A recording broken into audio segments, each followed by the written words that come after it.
جبريل أتى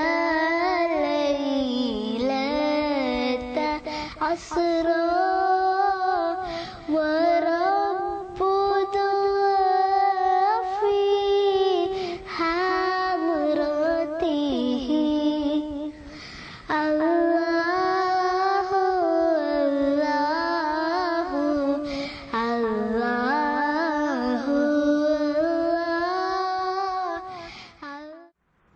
السلام عليكم ورحمة الله وبركاته.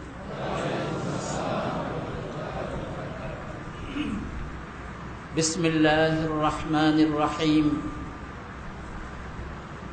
الحمد لله رب العالمين، والصلاة والسلام على سيد المرسلين وعلى آله وأصحابه أجمعين.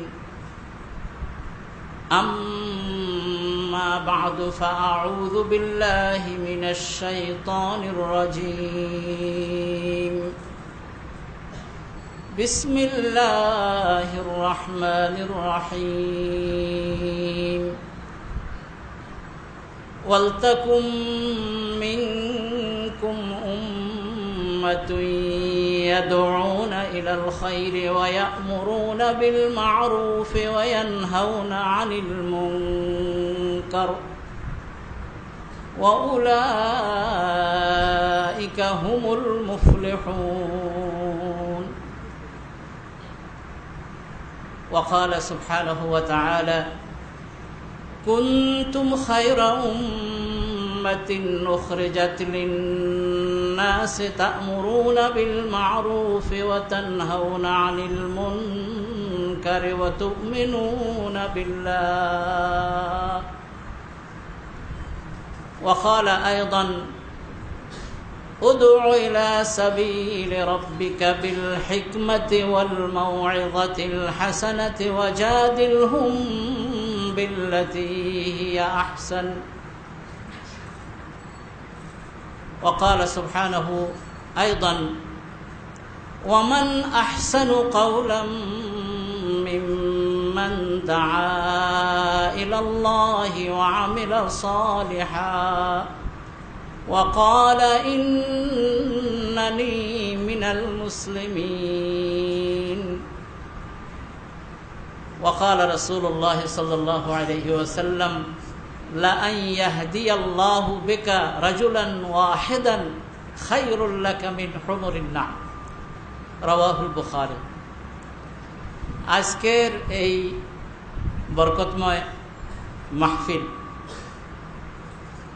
আল্লাহ রাব্বুল আলামিন আমাদেরকে এই মাহফিলে বসার জন্যে, শোনার জন্যে, সমবেত হওয়ার তৌফিক দিয়েছেন। এজন্য হৃদয়ের গভীর থেকে আমরা সকলে সেই মহান আল্লাহ তাআলার প্রশংসা করে নেই, বলি আলহামদুলিল্লাহ। আমার প্রিয় সম্মানিত ভাইয়েরা, দুই পাশে বসা, ওনারা তো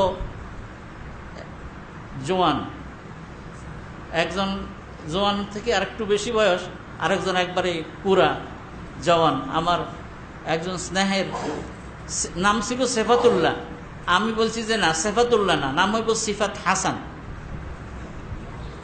কারণ সেফাতুল্লাহ মানে হলো আল্লাহর গুণ, এটা তো মানুষের মধ্যে হইতে পারে। তো পরে বললো যে বাস এখন থেকে ডাকে সিফাত হাসান, কিন্তু সার্টিফিকেটে সেফাতুল্লাহ আছে।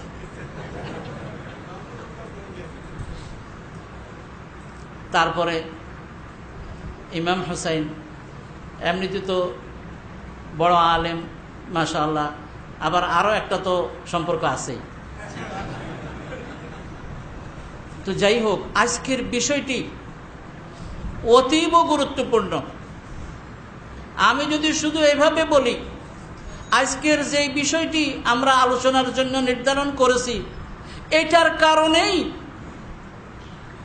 সেই সুদূর মক্কা মদিনা থেকে ইসলাম আমাদের প্রিয় মাতৃভূমি বাংলাদেশ, দ্বিতীয় বৃহত্তম মুসলিম রাষ্ট্রে এই ইসলাম এসেছে। আজকে মক্কা মদিনায় যেভাবে নামাজ পড়ে আমরাও এখানে পড়তেছি, শুধু কেবল অনলি ফকত দাওয়াতের কারণে হয়েছে। নাকি? দাওয়াতের বদৌলতেই এটা হয়েছে। দাওয়াতের বদৌলতেই সৌদি আরব থেকে উড়োজাহাজে যদি লাগাতার চলেন তো 10 ঘন্টা লাগে ইন্দোনেশিয়া। আমাদের দেশে আসতে 6 ঘন্টার মতো লাগে। ইন্দোনেশিয়াতে প্রায় 10 ঘন্টা, জিদ্দা থেকে যদি রওনা দেয় প্রায় 10 ঘন্টার মতো লেগে যায়। সেটা বৃহত্তম মুসলিম রাষ্ট্র হয়েছে। কেমনে হয়েছে? দাওয়া। দাওয়া।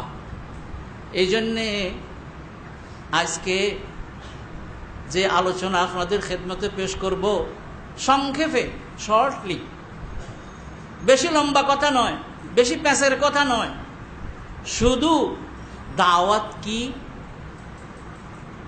দাওয়াত কি এর পরিচয়, দাওয়াতের মর্যাদা এবং ফজিলত কি, দাওয়াতের হুকুম কি, আর দাওয়াত দেওয়ার পদ্ধতি বা সিস্টেম বা তরিকা কি, আর যিনি দাওয়াত দেবেন তার কেমন চরিত্র হওয়া উচিত, তার কেমন গুণ থাকা উচিত। অনলি দিস আইটেমস, শুধু এই আইটেমগুলো সম্পর্কে কয়েকটি কথা বলবো। কি শুনতে রাজি আছেন তো? একেবারে সহজে শুনেন। দাওয়া, দাওয়া মানে আহ্বান, আসো। দাওয়া আহ্বান করা, ডাক দেয়া, উদ্বুদ্ধ করা, তার কাছে কিছু হেল্প চাওয়া, নির্দেশ দেওয়া। আমি এখানে যে অর্থগুলো করেছি এগুলো সবগুলোর সপক্ষে কিন্তু কোরআনে কারিমের এই দাল আইন ওয়াও এই মূল অক্ষর দিয়ে কিন্তু শব্দ আছে। আমি সেদিকে যাই না, শুধু অর্থটা বলে দিলাম, কানের মধ্যে বাজিয়ে দিলাম। দাওয়া মানে আহ্বান, আহ্বান করা, ডাকা। কি আমি ডাকতেছি, এই আসো। এই জন্য যারা ভাষাবিদ তারা বলে আর কি, মানে তুমি তোমার আওয়াজ দিয়ে অথবা কথা দিয়ে কাউকে তোমার দিকে নিয়ে আসার নাম দাওয়াত। কথা না বলে কিন্তু আসা যায়, এই সাথে সাথে সে আমার দিকে তাকাবে। কি এই কথা বলার সাথে সাথে সে আমার দিকে তাকাবে। তখন যখন বলছে এই, তখন সে বুঝছে বোধহয় হুজুরের মধ্যে ডাকে, তখন চলে আসে। কিন্তু কিছু বলি নাই, দিকে বলি নাই, তারপরে এই।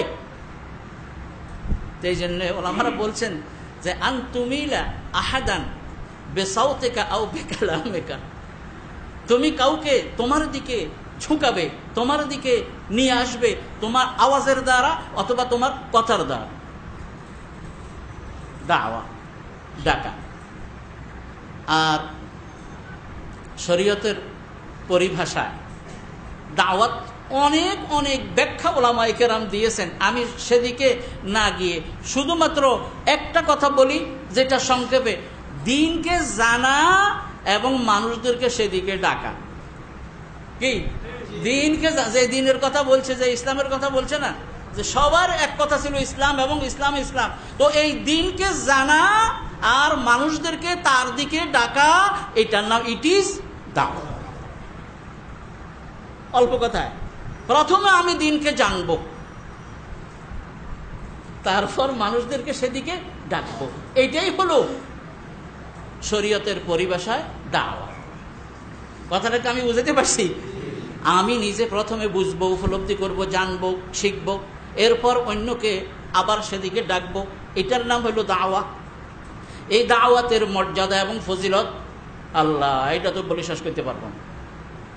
শুনেন, আল্লাহ রাব্বুল আলামিন কে বলেছেন, ওয়ালতাকুম মিনকুম উম্মাহ, তোমাদের মধ্যে এমন একটা গোষ্ঠী, এমন একটা দল থাকা উচিত, জরুরি, দরকার।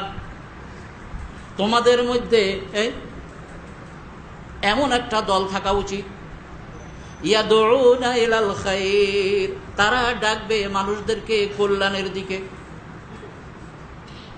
তারা মানুষদেরকে কল্যাণের দিকে ডাকবে।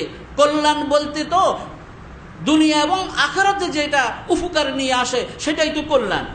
কিন্তু এরপরে আল্লাহ স্পেশাল আরেকটা কথা বলে দিয়েছে, ইয়ামুরুনা বিল মারুফি ওয়া ইয়ানহাউনা আনিল মুনকার। যারা সৎ কাজে আদেশ করবে, অসৎ কাজে নিষেধ করবে। দেখেন, আল্লাহ প্রথমে বলছে তোমাদের মধ্যে এমন একটা দল থাকা উচিত, বাঞ্ছনীয়, যারা কল্যাণের দিকে মানুষদেরকে ডাকবে। আমি আগেও বলছি, কল্যাণ বলার কারণে তো সবকিছু এসে গেছে, কিন্তু তারপরেও বিশেষভাবে আল্লাহ রাব্বুল আলামিন যেটা বলছেন সেটা হলো ইয়া'মুরুনা বিল মা'রুফি ওয়া ইয়ানহাউনা আনিল মুনকার। তারা সৎ কাজে আদেশ করবে, অসৎ কাজে নিষেধ করবে। ওয়া উলাইকা হুমুল মুফলিহুন, আর এরাই হলো প্রকৃত সফলতা লাভকারী। মর্যাদা কি, গুরুত্ব কি! আরে আল্লাহ রে, হ্যাঁ, কামাইটা করব, দাওয়াতের কাজ করব, আর আমি সফল হয়ে যাব। তো এবারে জিজ্ঞাসা করি, আপনারা কি সফলতা চান?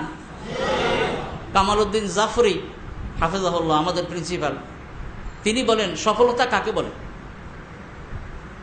সফলতা বলা হয় এমন জিনিস পাবেন যেটা আর কোনোদিন হাতছাড়া হবে না, এটাই হলো প্রকৃত সফলতা।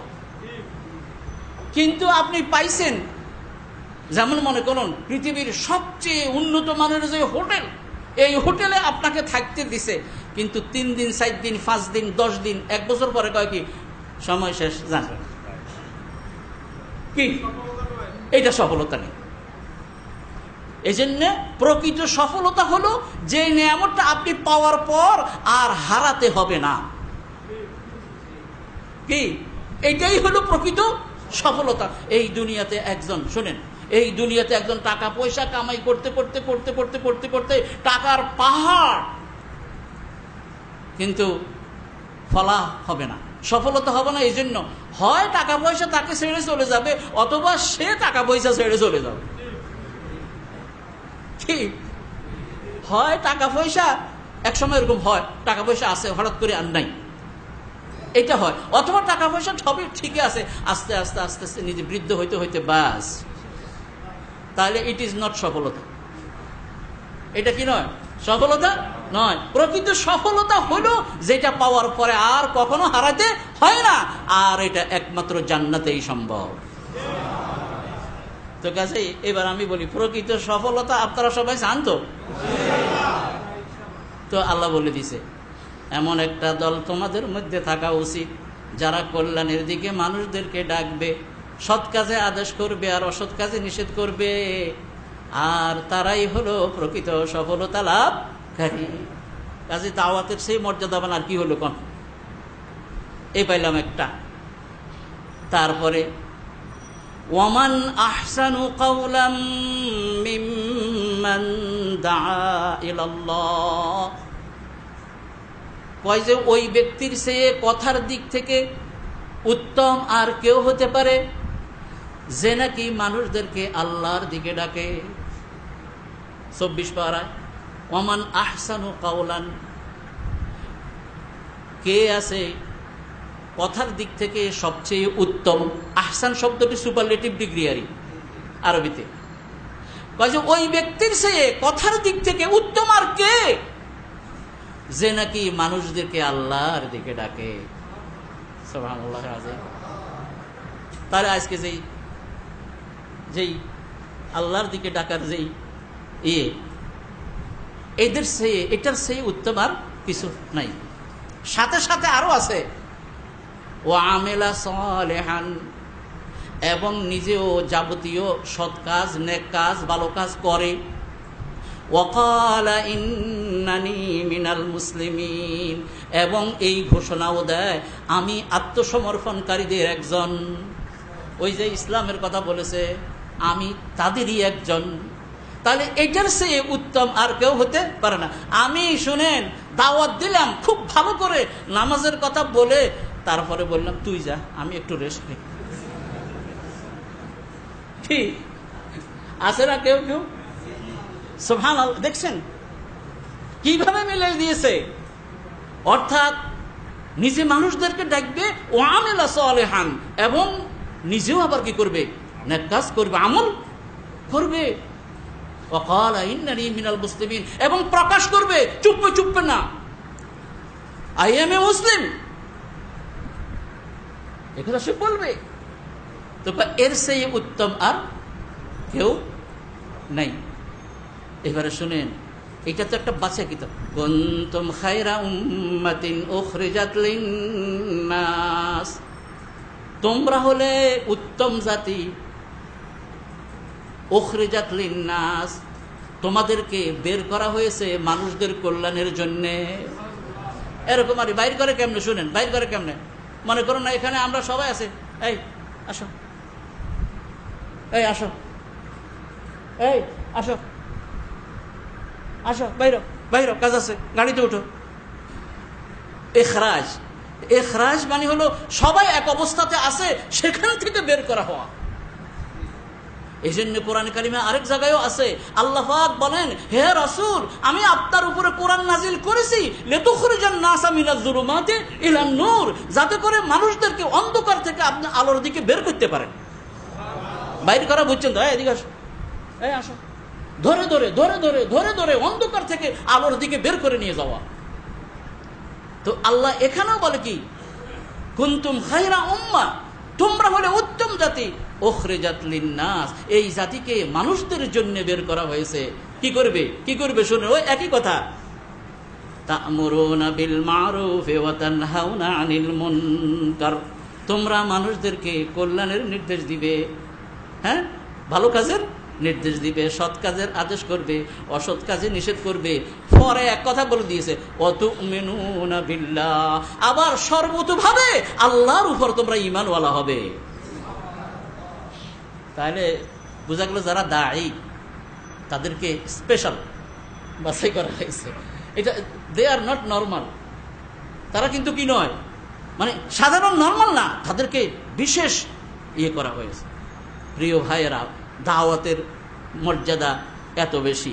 আর এ দাওয়াতের কথা দেখেন, হযরতে মূসা আলাইহিস সালাতু ওয়াস সালাম তার কওমকে বলে কি, ওয়া কওমি মালি আদউকুম ইলাল জান্নাতি ওয়া তাদউনানি ইলান নার তাদউনানি লিআকফুরা বিল্লাহি ওয়া উশরিকা বিহি মা লাইসা লিহি বিহি ইলমু ওয়া আনা আদউকুম ইলাল আজিজিল গাফফার। হে আমার সম্প্রদায়, কি হলো? আদউকুম ইলান নাজাত, আমি তোমাদেরকে মুক্তির দিকে, কল্যাণের দিকে ডাকছি, আর তোমরা আমাকে জাহান্নামের দিকে ডাকছো। তাহলে বোঝা গেল দাওয়াত দেনওয়ালা দুই প্রকার। এই দাওয়াত দেনওয়ালা কয় প্রকার? দুই প্রকার। একটা হলো দাঈ ইলাল জান্নাহ, আর একটা দাঈ ইলান নার। কোরআন শরীফের আয়াত থেকে পাওয়া গেল, ওয়া ইয়া কওমি মালি আদউকুম ইলান নাজাতি ওয়া তাদউনানি ইলান নার। দেখছেন? হে আমার সম্প্রদায়, কি হলো? আমি তোমাদেরকে নাজাতের দিকে ডাকছি, কল্যাণের দিকে ডাকছি, জান্নাতের দিকে ডাকছি, আর তোমরা আমাকে ডাকতেছো জাহান্নামের দিকে। এখান থেকে বোঝা যায় দাওয়াত দেনওয়ালা কয় প্রকার? এক প্রকার জান্নাতের দিকে, আরেক প্রকার জাহান্নামের দিকে। যেমন নাকি দল দুই প্রকার, হিজবুল্লাহ, হিজবুল শয়তান। আমার কথা না, আল্লাহর কথা। হিজবুল্লাহ, হিজবুল শয়তান, একদল হলো আল্লাহর দল, আরেকটা হলো শয়তানের দল। কোরআন শরীফে বলছে, কাজের দোষ আমার না, যিনি বলছেন তিনি হলেন আহকামুল হাকিমিন, তিনি বলেছেন। আবার বন্ধুও আছে দুই দলের, একটা হচ্ছে আউলিয়াউল্লাহ, আরেকটা হচ্ছে আউলিয়াউল শয়তান। কোরআন শরীফে আছে। তাহলে এই যে আয়াতগুলো আমাদেরকে স্পষ্ট করে দিচ্ছে দাওয়াতের গুরুত্ব কত বেশি, কত মর্যাদা। কারণ আপনি কি সফলতা চান না? আপনি কি স্পেশাল যারা তাদের অন্তর্ভুক্ত হতে চান না? আপনি কি নাজাতের দিকে মানুষদেরকে দেখতে চান না? তাহলে দাওয়াতের মাধ্যমে আপনি মানুষদেরকে সেদিকে কি করবেন? আহ্বান করবেন। আর আপনি যদি দাওয়াত দিয়ে একজনকে যদি হেদায়েত করতে পারেন, আমি একটা হাদিস বলছি বুখারী, খাইবারের যুদ্ধে মানে বিজয় হচ্ছে না, মানে অভিযান চলছে কিন্তু এখনো বিজয় আসেনি। রাসূল আকরাম সাল্লাল্লাহু আলাইহি ওয়াসাল্লাম কি বলছেন? লাউতিয়ান্না আর রায়াতা গাদান রাজুলান, আগামীকালকে আমি এমন একজনের হাতে পতাকা দেব, আল্লাহ এবং আল্লাহর রসুল তাকে ভালোবাসে, সেও আল্লাহ এবং আল্লাহর রসুলকে ভালোবাসে। চিন্তা করলেন, আগামীকালকে আমি এমন একজনের হাতে পতাকা দেব আল্লাহ এবং আল্লাহর রসুল তাকে ভালোবাসে, আর সেও আল্লাহ এবং আল্লাহর রসুলকে ভালোবাসে, এবং সেদিন এবং আগামীকালকে বিজয় তার হাতে হবে। এই কথা বলার সাথে সাথে সাহাবারা সবাই, হায়রে কালকে তো বিজয় হবে কনফার্ম, কিন্তু পতাকা জানি কে পাবে? যে এই ঘোষণা এসেছে যে আল্লাহ তাকে ভালোবাসে, আল্লাহর রসুল তাকে ভালোবাসে, সেও আল্লাহ এবং আল্লাহ রসুলকে ভালোবাসে, এমন খুশনসিব জানি কে হবে? হাদিসের মধ্যে আসছে সারা রাত সাহাবারা মানে ঘুমাইতে পারে নাই, কাকে জানি দেবে, কাকে জানি দেবে, কাকে জানি দেবে, এই পতাকা জানি কে পাবে। এমনকি সাহাবারা, আপনারা হাদিসে পাবেন, কিতাবুল মাগাজিতে আসছে, সবাই আজকে রাত্রে ভোরে ভোরে সবাই, ওমর সহ ভোরে ভোরে সবাই আজকে মসজিদে এসে ফজর নামাজ পড়ে রসুলের সামনে দিয়ে গা দেখায় আর কি।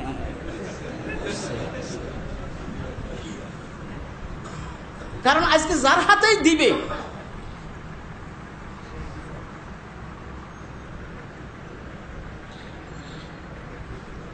আলী কই, আলী রাদিয়াল্লাহু তাআলা আনহু কইও কয় হইছে কাম হইছে, মানে আলী রাদিয়াল্লাহু তাআলা আনহু কই? রাসূল বলে আলী রাদিয়াল্লাহু তাআলা আনহু কই? তো সবাই বুঝছে, উপস্থিত যারা আছে, আলী কিন্তু উপস্থিত ছিল না, উনার চোখ উঠছিল, চোখে একটুখানি মানে চোখ উঠা, হ্যাঁ চোখ উঠা রোগ যেটা, এটা ওনার হয়েছিল। সবাই বুঝছে কাম হয়েছে, আমাদের মধ্যে আর এটা হবে না, এইটা পাইবে আলী। সাহাবারা তাড়াতাড়ি বলে আপনি এমন একজনের নাম বললেন, সে তো অসুস্থ। ঠিক দেখেন না, মানে ভাব এরকম, ইয়া রাসূলুল্লাহ আন্নাহু রামাদ আসাবাহু রামাদুন, রামাদ মানে চোখ রোগ। ইয়া রাসূলুল্লাহ ওনার তো চোখে অসুখ, ওনাকে বলছেন। রাসূল বলছেন তাকে ডাকো। আসার পরে প্রথম মুআজিজা দেখেন, প্রিয় নবী মুহাম্মদুর রাসূলুল্লাহ সাল্লাল্লাহু আলাইহি ওয়াসাল্লাম তার পবিত্র হাত দিয়ে হযরতে আলী রাদিয়াল্লাহু তাআলা আনহুর চোখ মুছে দেওয়ার সাথে সাথে ভালো হয়ে গেছে। এবং বলে কি, মনে হয় যেন এবারতে আসছে, মনে হয় যেন কোনো দিন এই চোখের মধ্যে অসুখ হয় নাই। এইভাবে আরেকজন উহুদের যুদ্ধে শত্রুর তীর এসে চোখের মধ্যে পড়ে চোখ লটকে রয়েছে, এবার কাতাদা ইবনে নু'মান, সাহাবীর নাম কি? কাতাদা ইবনে নু'মান। চোখ এভাবে মানে তীর এসে পড়ে, চোখ এখন ঝুলে রয়েছে। এখন উনি বলেন ইয়া রাসূলুল্লাহ নতুন বিয়ে করছি, হাদিসে আছে ইয়া রাসূলুল্লাহ নতুন বিয়ে করছি, এইভাবে যদি চোখ যদি না থাকে তো কেমন হয়? ইয়া রাসূলুল্লাহ ফারাদ্দাহা ইলা মাওদিহা, রাসূল সাল্লাল্লাহু আলাইহি ওয়াসাল্লাম তখন ওই তার চোখকে তার জায়গার স্থানে দিয়ে মুছে দিয়েছেন। কয় যে কি শুনবেন, ফাকানা আহাদ্দাল আইনাইনি, দুই চোখের মধ্যে ওইটার পাওয়ার বেশি হয়ে গেছে। আহাদ মানে খুব তেজ এরকম। তো আলীর কথাতে আবার ফিরে আসি, দাওয়াতের কথায়। তো রাসূল তার হাত মুছে দিয়েছেন। এখন তো আলী রাদিয়াল্লাহু তাআলা আনহু ভিতরে ভিতরে যেমন খুশি তেমন গৌরব তার ভিতরে। পতাকা আজকে আমার হাতে এসেছে। কয় কি ইয়া রাসূলুল্লাহ কিভাবে লড়বো বলে দেন, কি এমন ভাবে লড়বো নাকি যে সবগুলোর একবারে আমাদের সমান করে ফেলাম, অর্থাৎ ঈমান আনবে নইলে একবারে। ভাবটা এরকম আর কি, এবার তোর মধ্যে ভাবটা এরকম কি, মানে কতক্ষণ পর্যন্ত লড়বো বলে দেন না, কি মানে তারা সবাই আমাদের মতো হয়ে যাওয়া পর্যন্ত নাকি? আর নইলে তো এই তখন দাওয়াতের কথা শুনেন গো, মানে আলী রাদিয়াল্লাহু তাআলার মুড দেখে তো, মানে ভাবটা দেখে তো, মানে রাসূল বললেন যে না আলী শোনো, লা আইয়াহদিয়াল্লাহু বিকা রাজুলান ওয়াহিদান, যে আল্লাহ রাব্বুল আলামিন তোমার দ্বারা একজন লোককে হেদায়েত করবে, এটা খায়রুল লাকা, তোমার জন্য উত্তম, মিন হুমুরিন নাম, লাল লাল উট, মানে লাল লাল উট আল্লাহর রাস্তায় দান করার চেয়েও একজন লোক তোমার হাতে যদি হেদায়েত পায়, এটা সবচেয়ে উত্তম। তো হেদায়েত দেওয়ার জন্য তো হলো দাওয়া। কি এই যত মানুষ এই পৃথিবীতে হেদায়েত পেয়েছে দাওয়ার মাধ্যমে। সর্বপ্রথম দাওয়াত দিয়েছেন মনে করুন যদি এদিকে আসি মুহাম্মদুর রাসূলুল্লাহ সাল্লাল্লাহু আলাইহি ওয়াসাল্লাম। এই দাওয়াত তো একবার এই নবীদের শুরু থেকেই এই দাওয়াতের কাজ চলেছে। প্রিয় নবী মুহাম্মদুর রাসূলুল্লাহ সাল্লাল্লাহু আলাইহি ওয়াসাল্লাম দাওয়াত দিয়েছেন। প্রথমে ছিলেন শুধু তিনি একজন, দেখেন না, একজন। তারপরে নবুয়ত পেয়ে যখন দাওয়াত দেওয়া শুরু করলেন, নিজের স্ত্রী খাদিজা, আবু বকর রাদিয়াল্লাহু তাআলা নিজের একান্ত বন্ধু, তারপরে যায়েদ ইবনে হারেসা, আলী রাদিয়াল্লাহু তাআলা আনহু, এই দাওয়াতের মাধ্যমে আস্তে আস্তে আস্তে আস্তে এই কাজ শুরু হয়েছে। তাহলে দাওয়াতের মর্যাদা যে কত বেশি সেটা আমরা এগুলো থেকে আমরা বুঝতে পারতেছি। যে আর রাসূল সাল্লাল্লাহু আলাইহি ওয়াসাল্লাম কি বলেছেন, মান দাল্লা আলা খাইরিন ফালাহু মিসলু আজরি ফাইলিহি। মান দাল্লা আলা খাইরিন, যেই ব্যক্তি কাউকে কোনো কল্যাণের রাস্তা দেখালো, কোনো একটা ভালো কাজ করার জন্য তাকে পথ দেখালো, ফালাহু মিসলু আজরি ফাইলিহি, তাহলে তার জন্য যেই ব্যক্তি ওই ভালো কাজটা করলো তার সমপরিমাণ সওয়াব ওই যে নাকি দাওয়াত দিয়ে তাকে করাইছে তার জন্য দেয়া হবে। তাহলে দাওয়াতের মর্যাদাতে কত, রাওয়াহু মুসলিম, মুসলিম শরীফের হাদিস।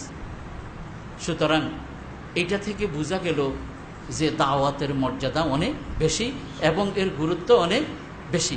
কিয়ামতের দিন তারা অনেক অনেক সফলতার একবার সর্বোচ্চ প্রান্তে তারা থাকবে। তো কাজেই আমরা কি এটা করতে চাই কিনা? সুতরাং দাওয়াত। এবারে আসেন, আপনি যদি বলেন তো আমি আবার কি দাওয়াত দেব, আমার কি এলেম কালাম কিছু আছে নাকি? এইবারে শুনেন দাওয়াত দেওয়ার হুকুম কি, এটা শুনেন। ওলামায়ে কেরাম বলেছেন যে দাওয়াত দেয়া এটা কেউ কেউ বলেছেন ফরজে আইন। ফরজে আইন মানে অর্থাৎ প্রত্যেকেই করতে হবে।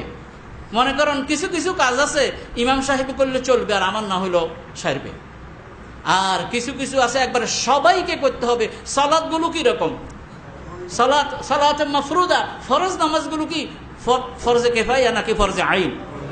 কেউ কেউ বলেছেন দাওয়াত দেওয়াও ঠিক এরকম ফরজে আইন। অবশ্য ওলামাদের মধ্যে আবার কেউ কেউ বলেছেন যে এটা ফরজে কিফায়া। ফরজে কিফায়া মানে হলো অর্থাৎ যদি আমাদের মধ্যে একটা দল যদি এই দায়িত্ব পালন করে তাহলে মোটামুটি বাকিরা আর গুনাহের মধ্যে পড়বে না, কিন্তু একটা দল থাকতে হবে। ব্যাপারটা এরকম, একটা ময়লা দুর্গন্ধ জাতীয় একটা জিনিস যদি আমাদের এই মসজিদে যদি এখানে যদি মনে করুন একটা দুর্গন্ধ জাতীয় একটা জিনিস পড়ে থাকলো, এখন সাধারণভাবে প্রত্যেকের উপর একটা দায়িত্ব পড়ে এটাকে সরিয়ে দেয়া। কিন্তু সবাই তো হাত, কত হাত, এত হাত দিয়ে কি এটা করা যাবে? কিন্তু একজন যদি এই ময়লাটা এখান থেকে সরাইয়ে দেয় তাহলে মোটামুটি ময়লা মুক্ত হয়ে গেল, দুর্গন্ধ মুক্ত হয়ে গেল, আর সবাই এখন কি হয়ে গেল? কথাটা বুঝাতে পারছি তো? অর্থাৎ এরকম। তবে দাওয়াতের ক্ষেত্রে যে যত বেশি আপনার মেহনত করবে তার জন্য তত মর্যাদা। এবারে আসেন, তাহলে কেউ বলেছেন ফরজে আইন, তবে এই কথা ঠিক যদি বিষয়টি এমন হয় জানা অত্যন্ত জরুরি, না জানলে অসুবিধা আছে, তাহলে কিন্তু আপনার জন্য সেই মুহূর্তে এটা ফরজে আইন। আচ্ছা দেখেন, এই ফরজে কিফায়া আদায় করতে গিয়েও কিন্তু অন্তত কিছু লোকের জন্য এটা ফরজে আইন হয়ে যায়। কেমনে? ওই যে একজনে যে উঠে ফেলার পরেই না আমরা সবাই মুক্ত হয়ে গেলাম, কিন্তু তার জন্য তো যদি না হইতো, কেউ যদি না করতো তাহলে তো দুর্গন্ধ থেকেই যেত। সেই জন্য আমার প্রিয় উপস্থিতি, এটা অত্যন্ত জরুরি। কতটুকু করবেন? আপনি যতটুকু জেনেছেন, আপনি যতটুকু জেনেছেন ততটুকুর দাওয়াত আপনাকে দিতে হবে। এই কথা বলার কোনো সুযোগ নাই যে আমি তো কামেল পাস করি নাই, আমি তো ইমাম হোসেনের মতো ডক্টর হই নাই, আমি তো সেবত হাসানের মতো এরকম ভালো বক্তা হই নাই, তো আমি দাওয়াত দেব কেমনে? না আমার প্রিয় ভাইয়েরা, আপনি যতটুকু জানেন ততটুকু পৌঁছানোর দায়িত্ব আপনার। আমি কথাটা বুঝাতে পেরেছি তো? কাজে সবাই কিন্তু আমরা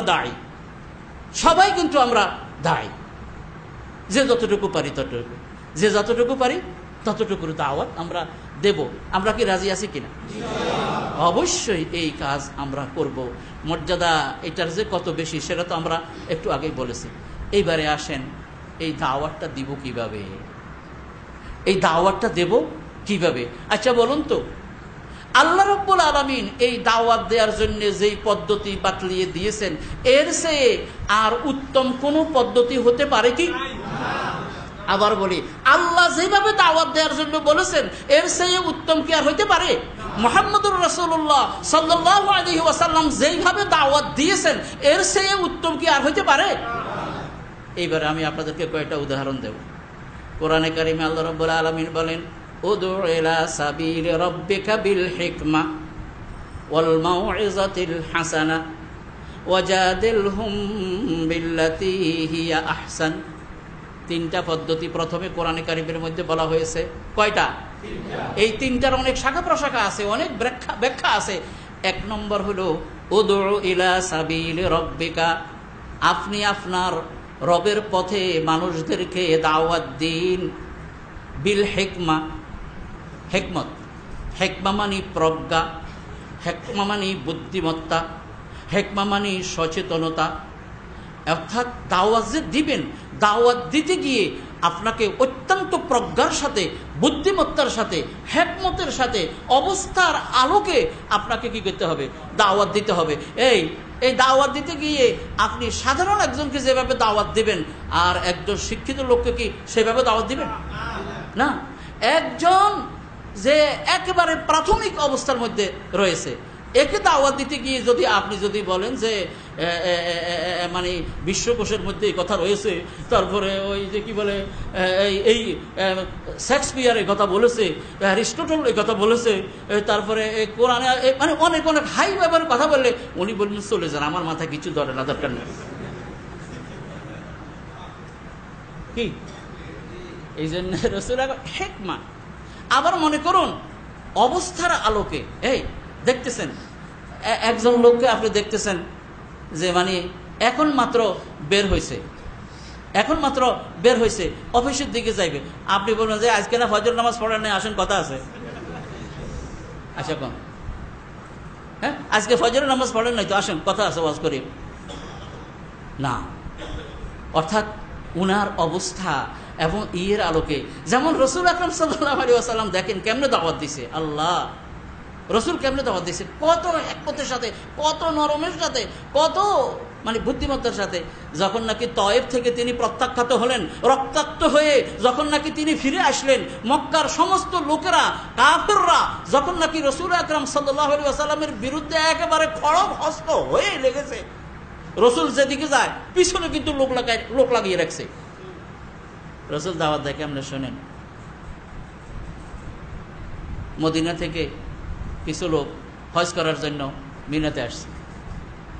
মদিনা থেকে কিছু লোক হজ করার জন্য মিনাতে আসছে। এরা পরবর্তীতে আনসার, এরাই হলো কি আনসার।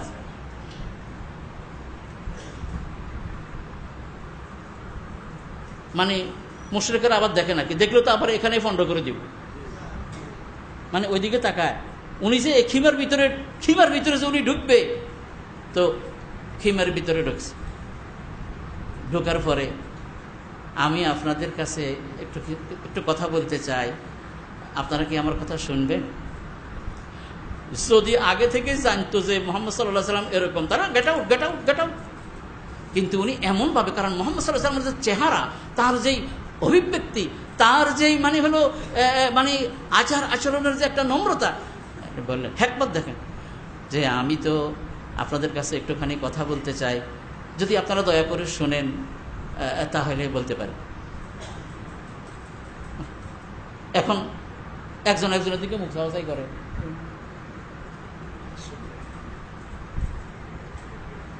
অর্থাৎ কি শুনবে নাকি কি জানি উনি বলতে চায়। তো যেহেতু চেহারা সুরতে দেখা যায় মানুষটা, দেখছেন মানে চেহারা সুরতে দেখা যাচ্ছে মানুষটা খুবই ঠিক আছে বলেন না, চিনে না, ওনার পরিচয় জানে না। এইবারে উনি কয় যে ইন্নী আব্দুল্লাহ ওয়া রাসূল, আমি আল্লাহর বান্দা এবং তার রাসূল, আমি আল্লাহর পক্ষ থেকে প্রেরিত। আমার দাওয়াত হলো ইয়া কওমি ইবুদুল্লাহ মা লাকুম মিন ইলাহিন গায়রু, হে আমার সম্প্রদায়, তোমরা এক আল্লাহর ইবাদত করো, আল্লাহ ছাড়া তোমাদের সত্য মাবুদ নাই। দাওয়াত শেষ, ওয়াজ শেষ। এই কথা বলার সাথে সাথে তাদের একজন আরেকজনের দিকে তাকায়, এই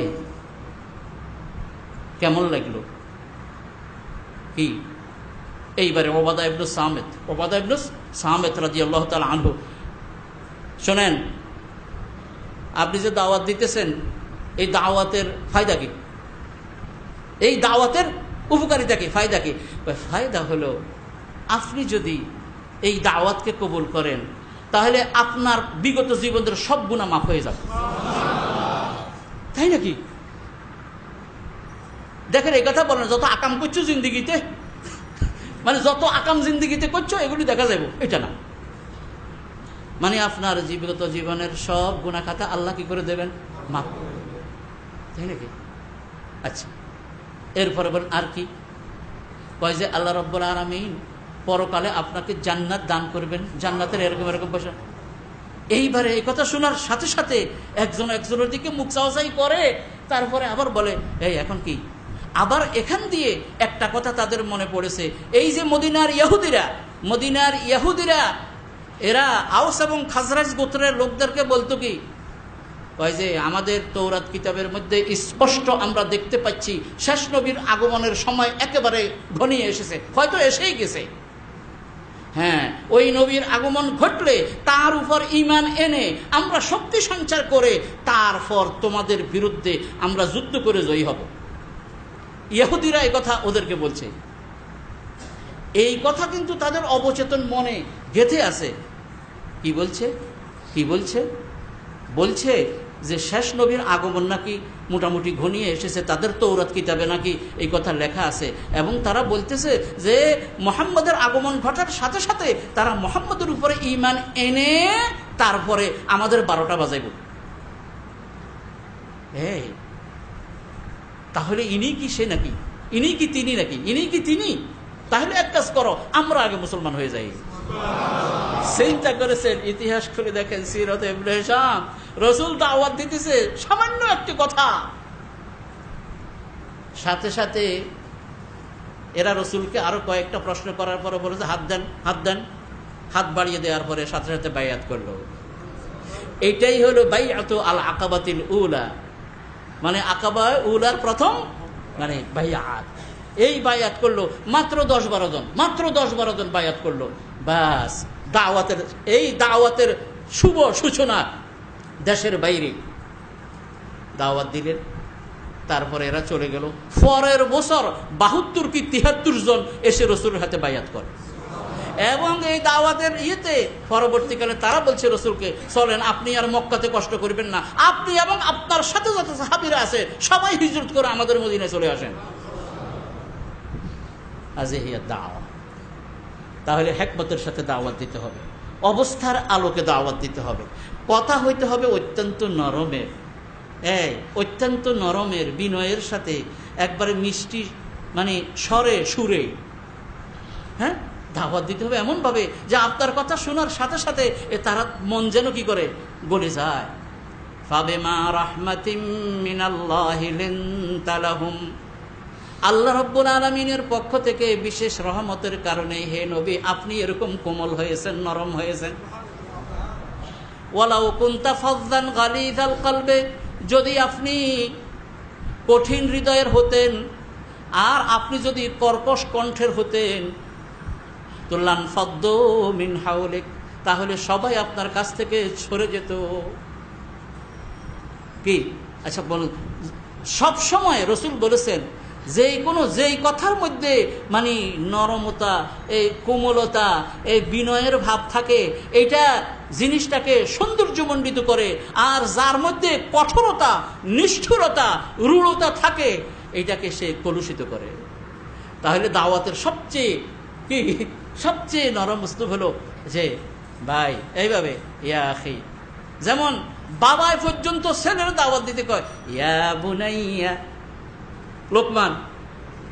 লোকমান হাকিম তার ছেলেকে দাওয়াত দেয়, এই বেটা এরকম না, ইয়াবনি এ আমার ছেলে এরকম না, ইয়া বুনাইয়া আকিমিস সালাতা, হে আমার প্রিয় বৎস। বাবা ছেলের দাওয়াত দেওয়ার সময় এরকম যত নরম করে, হ্যাঁ যত মানে আকর্ষণীয় করে দাওয়াত দেয়া যায়। প্রিয় নবী মুহাম্মদুর রাসূলুল্লাহ সাল্লাল্লাহু আলাইহি সাল্লামের এই দাওয়াত সব সময় এরকম ছিল। তা আমরা কি এরকম দাওয়াত দেওয়ার সময়, দাওয়াত দেওয়ার পদ্ধতির মধ্যে এই যে নরম কোমলতা, হ্যাঁ, এই নরমি, এটাকে আমরা করতে পারবো কি পারবো না? আমরা এটা চেষ্টা করব, কারণ এটার চেয়ে উপকারী আর কোনোটা নাই। দেখেন না, ওয়াজ করার সময় যখন বক্তব্য শোনেন, আরে উনি এমনভাবে কথা কয়, আক্রমণ করা ছাড়া তো বোধহয় উনি কিছু পেতে যান। হ্যাঁ, আজকে আব্দুল্লাহ মোহাম্মদ যে ছেলে যে ইশারা করলো, আজকে আব্দুল্লাহ মোহাম্মদ জাহাঙ্গীর দুনিয়া থেকে চলে গেছেন, আল্লাহ তাকে জান্নাত নসিব করুন। কিন্তু আজকে আমরা কেন প্রত্যেকে এই সব প্রশংসা ইয়েতে, আমি ওনাকে মানে যতদিন দেখেছি খুব বেশি একবারে ফেস টু ফেস দুই একটা বক্তব্য, গত বছর তো একটা এমবিসিতে যে বক্তব্য ছিল ওখানে দেখা হয়েছে, এর আগেও একবার দেখা হয়েছে, কিন্তু তারপরেও এই যে ওনার কথার মধ্যে যে একটা আবেদন, কথার মধ্যে যে একটা নরমি ভাব, কথার মধ্যে যে একজনের কল্যাণ কামনা করার যে একটা অনুভূতি তার কথার মধ্যে রয়েছে, আজকে কিন্তু একবারে সবাই এক বাক্যে এই কথাকে মনে করে তার প্রশংসা করতেছে, তার জন্য দোয়া করতেছে। সুতরাং আজকে এই নদ্দা সরকার বাড়ি এই মসজিদের এই মাহফিলে আপনারা যারা উপস্থিত হয়েছেন, প্রত্যেকে কিন্তু এই পদ্ধতি যদি অ্যাপ্রোচ করেন, এই পদ্ধতি যদি আপনি আর আমি ব্যবহার করি, তাহলে নিশ্চিতভাবে আল্লাহ পাকের রহমত আসবে এবং আমরা আমাদের মিশনে, আমাদের দাওয়াতের মধ্যে আমরা ইনশাল্লাহ সফল হব। তাহলে এটাকে আমরা হিকমতের সাথে আমরা এটা করব। হিকমত মানে প্রজ্ঞা, হিকমত মানে বুদ্ধিমত্তা, হিকমত মানে সচেতনতা, এবং অর্থাৎ যত রকমের আপনি করতে পারেন যে দাওয়াতটা কখন দিলে দাওয়াতটা বেশি অ্যাপ্রোপ্রিয়েট হবে এবং বেশি মানে কার্যকরী হবে, এটাকে কিন্তু আপনাকে করতে হবে। তারপর হিকমতের সাথে দাওয়াত দেওয়ার কথা বলা হয়েছে। 1, 2 নম্বরে আল্লাহ নিজে পদ্ধতি বাদ দিয়ে দিয়েছেন, ওয়াল মাউইজাতিল হাসানা, সুন্দর সুন্দর ওয়াজ, সুন্দর সুন্দর ওয়াজ। এবং সেই ওয়াজগুলো যেমন নাকি এই ছেলে বলেছে যে কোরআন এবং সুন্নাহ থেকে হইতে হবে। শুনেন, কোরআন এবং সুন্নাহর মধ্যে সবচেয়ে আল মাউইজাতুল হাসানা, কিসসা কাহিনী, পূর্ব যুগের নবী রাসূলদের কাহিনী সবচেয়ে বেশি। কেন? এগুলোর মাধ্যমে আপনার হৃদয়কে আকৃষ্ট করতে চায়। কারণ সুন্দর সুন্দর ওয়াজ যখন আপনি শুনবেন, হ্যাঁ, হযরত ইউসুফ আলাইহিস সালাতু ওয়াস সালামের কাহিনী আপনি যখন শুনবেন, আল্লাহু আকবার, ইউসুফ আলাইহিস সালাতু ওয়াস সালামের কাহিনীর মধ্যে কোনটা না আছে, কোনটা না আছে? ছোটকালে মিশামিশি চুরির অপবাদ দেওয়া ইউসুফ আলাইহিস সালাতু ওয়াস সালামের কাহিনীতে আছে না নাই? ছোটকালে একবার দিছে উনাকে। আপনারা জানেন যে ইউসুফ আলাইহিস সালাতু ওয়াস সালাম তো এমন সুন্দর, এমন চেহারাওয়ালা ছিল, তো যে বাড়িতে ছোটকালে উনি লালিত পালিত হয়েছেন, এখন ওরা আর ইউসুফকে ছাড়তে চায় না। এই জন্য যখন নাকি ইউসুফ আলাইহিস সালাতু ওয়াস সালামের বাবা মা ইউসুফকে নিতে চাইছে, তখন ওরা বলল কি, এক কাজ কর, ওনার পকেটের মধ্যে কিছু একটা দিয়ে দে। এরকম ঘটনাটা ঘটে। একজনকে দোষী সাব্যস্ত করার জন্য বেচারা দোষী না, পরে একটা প্রসেস করে তারা দোষী বানায়, আছে না? কি প্রসেস করে তাকে দোষী বানায়। ওই ঠিক তেমনি ইউসুফ ছোট্ট হেরে করছে কি, ওর পকেটে টকেটে একটা কিছু বা ব্যাগে ট্যাগে একটা কিছু দিয়ে দিছে, তারপরে তালাশ করে কয় যে ওই যে চুরি করছে। আর আগের যুগে নিয়ম ছিল কি, যারে নাকি চুরির মাল সহ ধরা পড়বো হেরেই নিয়ে যাবে। ইউসুফ আলাইহিস সালাতু ওয়াস সালামকে ছোটকালে নিয়ে গেছে চুরির মধ্যে। তাহলে এইখানে আমরা দেখতে পাইছি নবী হয়েছে, পরে চুরি তো ধরা পড়ছে, তারপরে চুরি তো করে নাই, মিশা চুরির ইয়ের মধ্যে ধরা পড়ছে। এরপরে যখন নাকি তিনি একটুখানি হয়েছে, একটু বড় হয়েছেন, আরো তো ওনার সৌন্দর্য দেখে ইয়াকুব আলাইহিস সালাতু ওয়াস সালাম ইউসুফকে বেশি মায়া করে। এই জন্য সব ভাইরা মিলে যুক্তি করে কয় যে আমাদের সাথে একটু দেন না, ছাগল চড়াইবে, গরু চড়াইবে, নিয়ে তারপরে পানির মধ্যে ফালাই দিছে। কি দিছে কি দেয় নাই? পানির মধ্যে ফালাই দিছে। আরো মজার ব্যাপার কি, পানির মধ্যে ফালাই দিছে, তারপরে সন্ধ্যাবেলায় তারপরে একটা জামার মধ্যে কিছু রক্ত টক্ত মাখি, তারপরে বাবার কাছে কাঁদতে কাঁদতে আসি, তারপরে দিছে। হ্যাঁ, দিছে পরে বাবা কয় কি, তো এইটা কোন ধরনের বাঘ যে আমার ছেড়ে খেয়ে ফেললো, কিন্তু জামা একটু ছেড়ে নাই।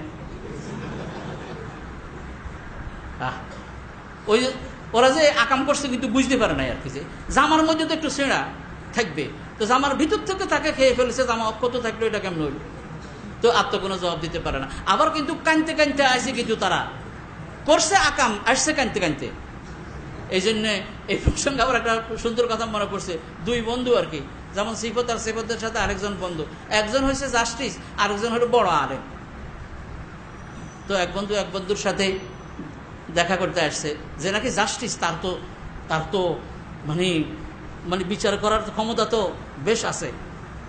তখন দুনো বন্ধু বসে রয়েছে, এমন সময় এক মহিলা এসে আসি বলল কি যে, হে ইয়া কাদিয়া আল খুদাত, হে চিফ জাস্টিস, আমি আপনার কাছে বিচারে নিয়ে আসছি আমার স্বামীর বিরুদ্ধে, যে আমার স্বামী মানে কানতে কানতে তো আর মহিলা কথা বলতে পারে না, আমার স্বামীর বিচার চাই। এই কথা বলতে বলতে কানতে কানতে সে চলে যায়। তো যাওয়ার সময় যাওয়ার পরে ওই বন্ধু, যেটা নাকি বিচারক নয় কিন্তু ক্লাসমেট আর কি, সেও বড় আলেম, কয় আমার মনে হয় বেচারি অত্যন্ত মানে অত্যাচারিতা। কয় কেমনে বুঝলেন? কয় যদি কাঁদতেছে। কয় কিন্তু সব কাঁদা কিন্তু নোয়াখাইলা ভাষা কয় হাসানা, মানে সব কান্দা কিন্তু কি নয়, সঠিক নয়। আপনি কি বললেন? আমাদের সবার সামনে কান্দো, চোখ দিয়ে পানি পড়লো। কেন? ইউসুফ আলাইহিস সালামের ভাইয়ের কথা মনে নাই? দেখেন কোথায় চলে গেছে বিচারকের মন। তারা সন্ধ্যাবেলায় বাবার কাছে কাঁদতে কাঁদতে আসলো, কিন্তু সেই কাঁদা কি সত্য ছিল? ও না, ছিল। তো যাই হোক, তো দাওয়াতের ক্ষেত্রে এই মাওয়াজাতুল হাসানা যেটা, এগুলো সেখানে আমাদের শিখার অনেক কিছু রয়েছে। ইউসুফ আলাইহিস সালাম যৌবনে যখন পা দিয়েছেন, তখন তো আপনারা জানেন একেবারে কি ঘটনা ঘটলো। তারপরে ওনাকে জেলে দিল। তাহলে জেলে যাওয়া নবীদের ইয়ের মধ্যে আছে না নাই? জেলে দিল। উনি নিজেই কিন্তু ইয়ে করছেন, আল্লাহ আমার জেল আমার কাছে ভালো। চিন্তা করেন, ইউসুফ আলাইহিস সালাম বলে কি, ক্বালা রাব্বিস সিজনু আহাব্বু ইলাইয়া মিম্মা ইয়াদউনানি ইলাই। হে আল্লাহ, আমার নিকটে জেলখানায় সবচেয়ে প্রিয়, তারা যেদিকে আমাকে ডাকছে সেটা থেকে। কারণ জোলাইখা আবার এমন লাগছে, বুঝছেন, জোলাইখা আবার এমন লাগছে, প্রথমে তো যখন নাকি চেষ্টা করছে তাকে নিজের দিকে ডাকতে, উনি তো দরজা দিয়ে বের হয়ে যাইবেন, পিছন দিক থেকে জামা ধরে ছেড়ে ফেলেছে। তারপরেও দরজা কাছে যায়, দেখে যে কি স্বামী দাঁড়ায় রয়েছে। সাথে সাথে এই মহিলা বোল পাল্টায় ফেলেছে, কয় কি, তোমার স্ত্রীর সাথে যে নাকি আকাম করতে চায় তার কি শাস্তি হওয়া উচিত কও? অথচ সে করতে চাইছিল খারাপ, কিন্তু ফামা জাযাউ মা জাযাউ মান ইয়াফআলু যালিকা, এটা কোরআনের মধ্যে আসছে।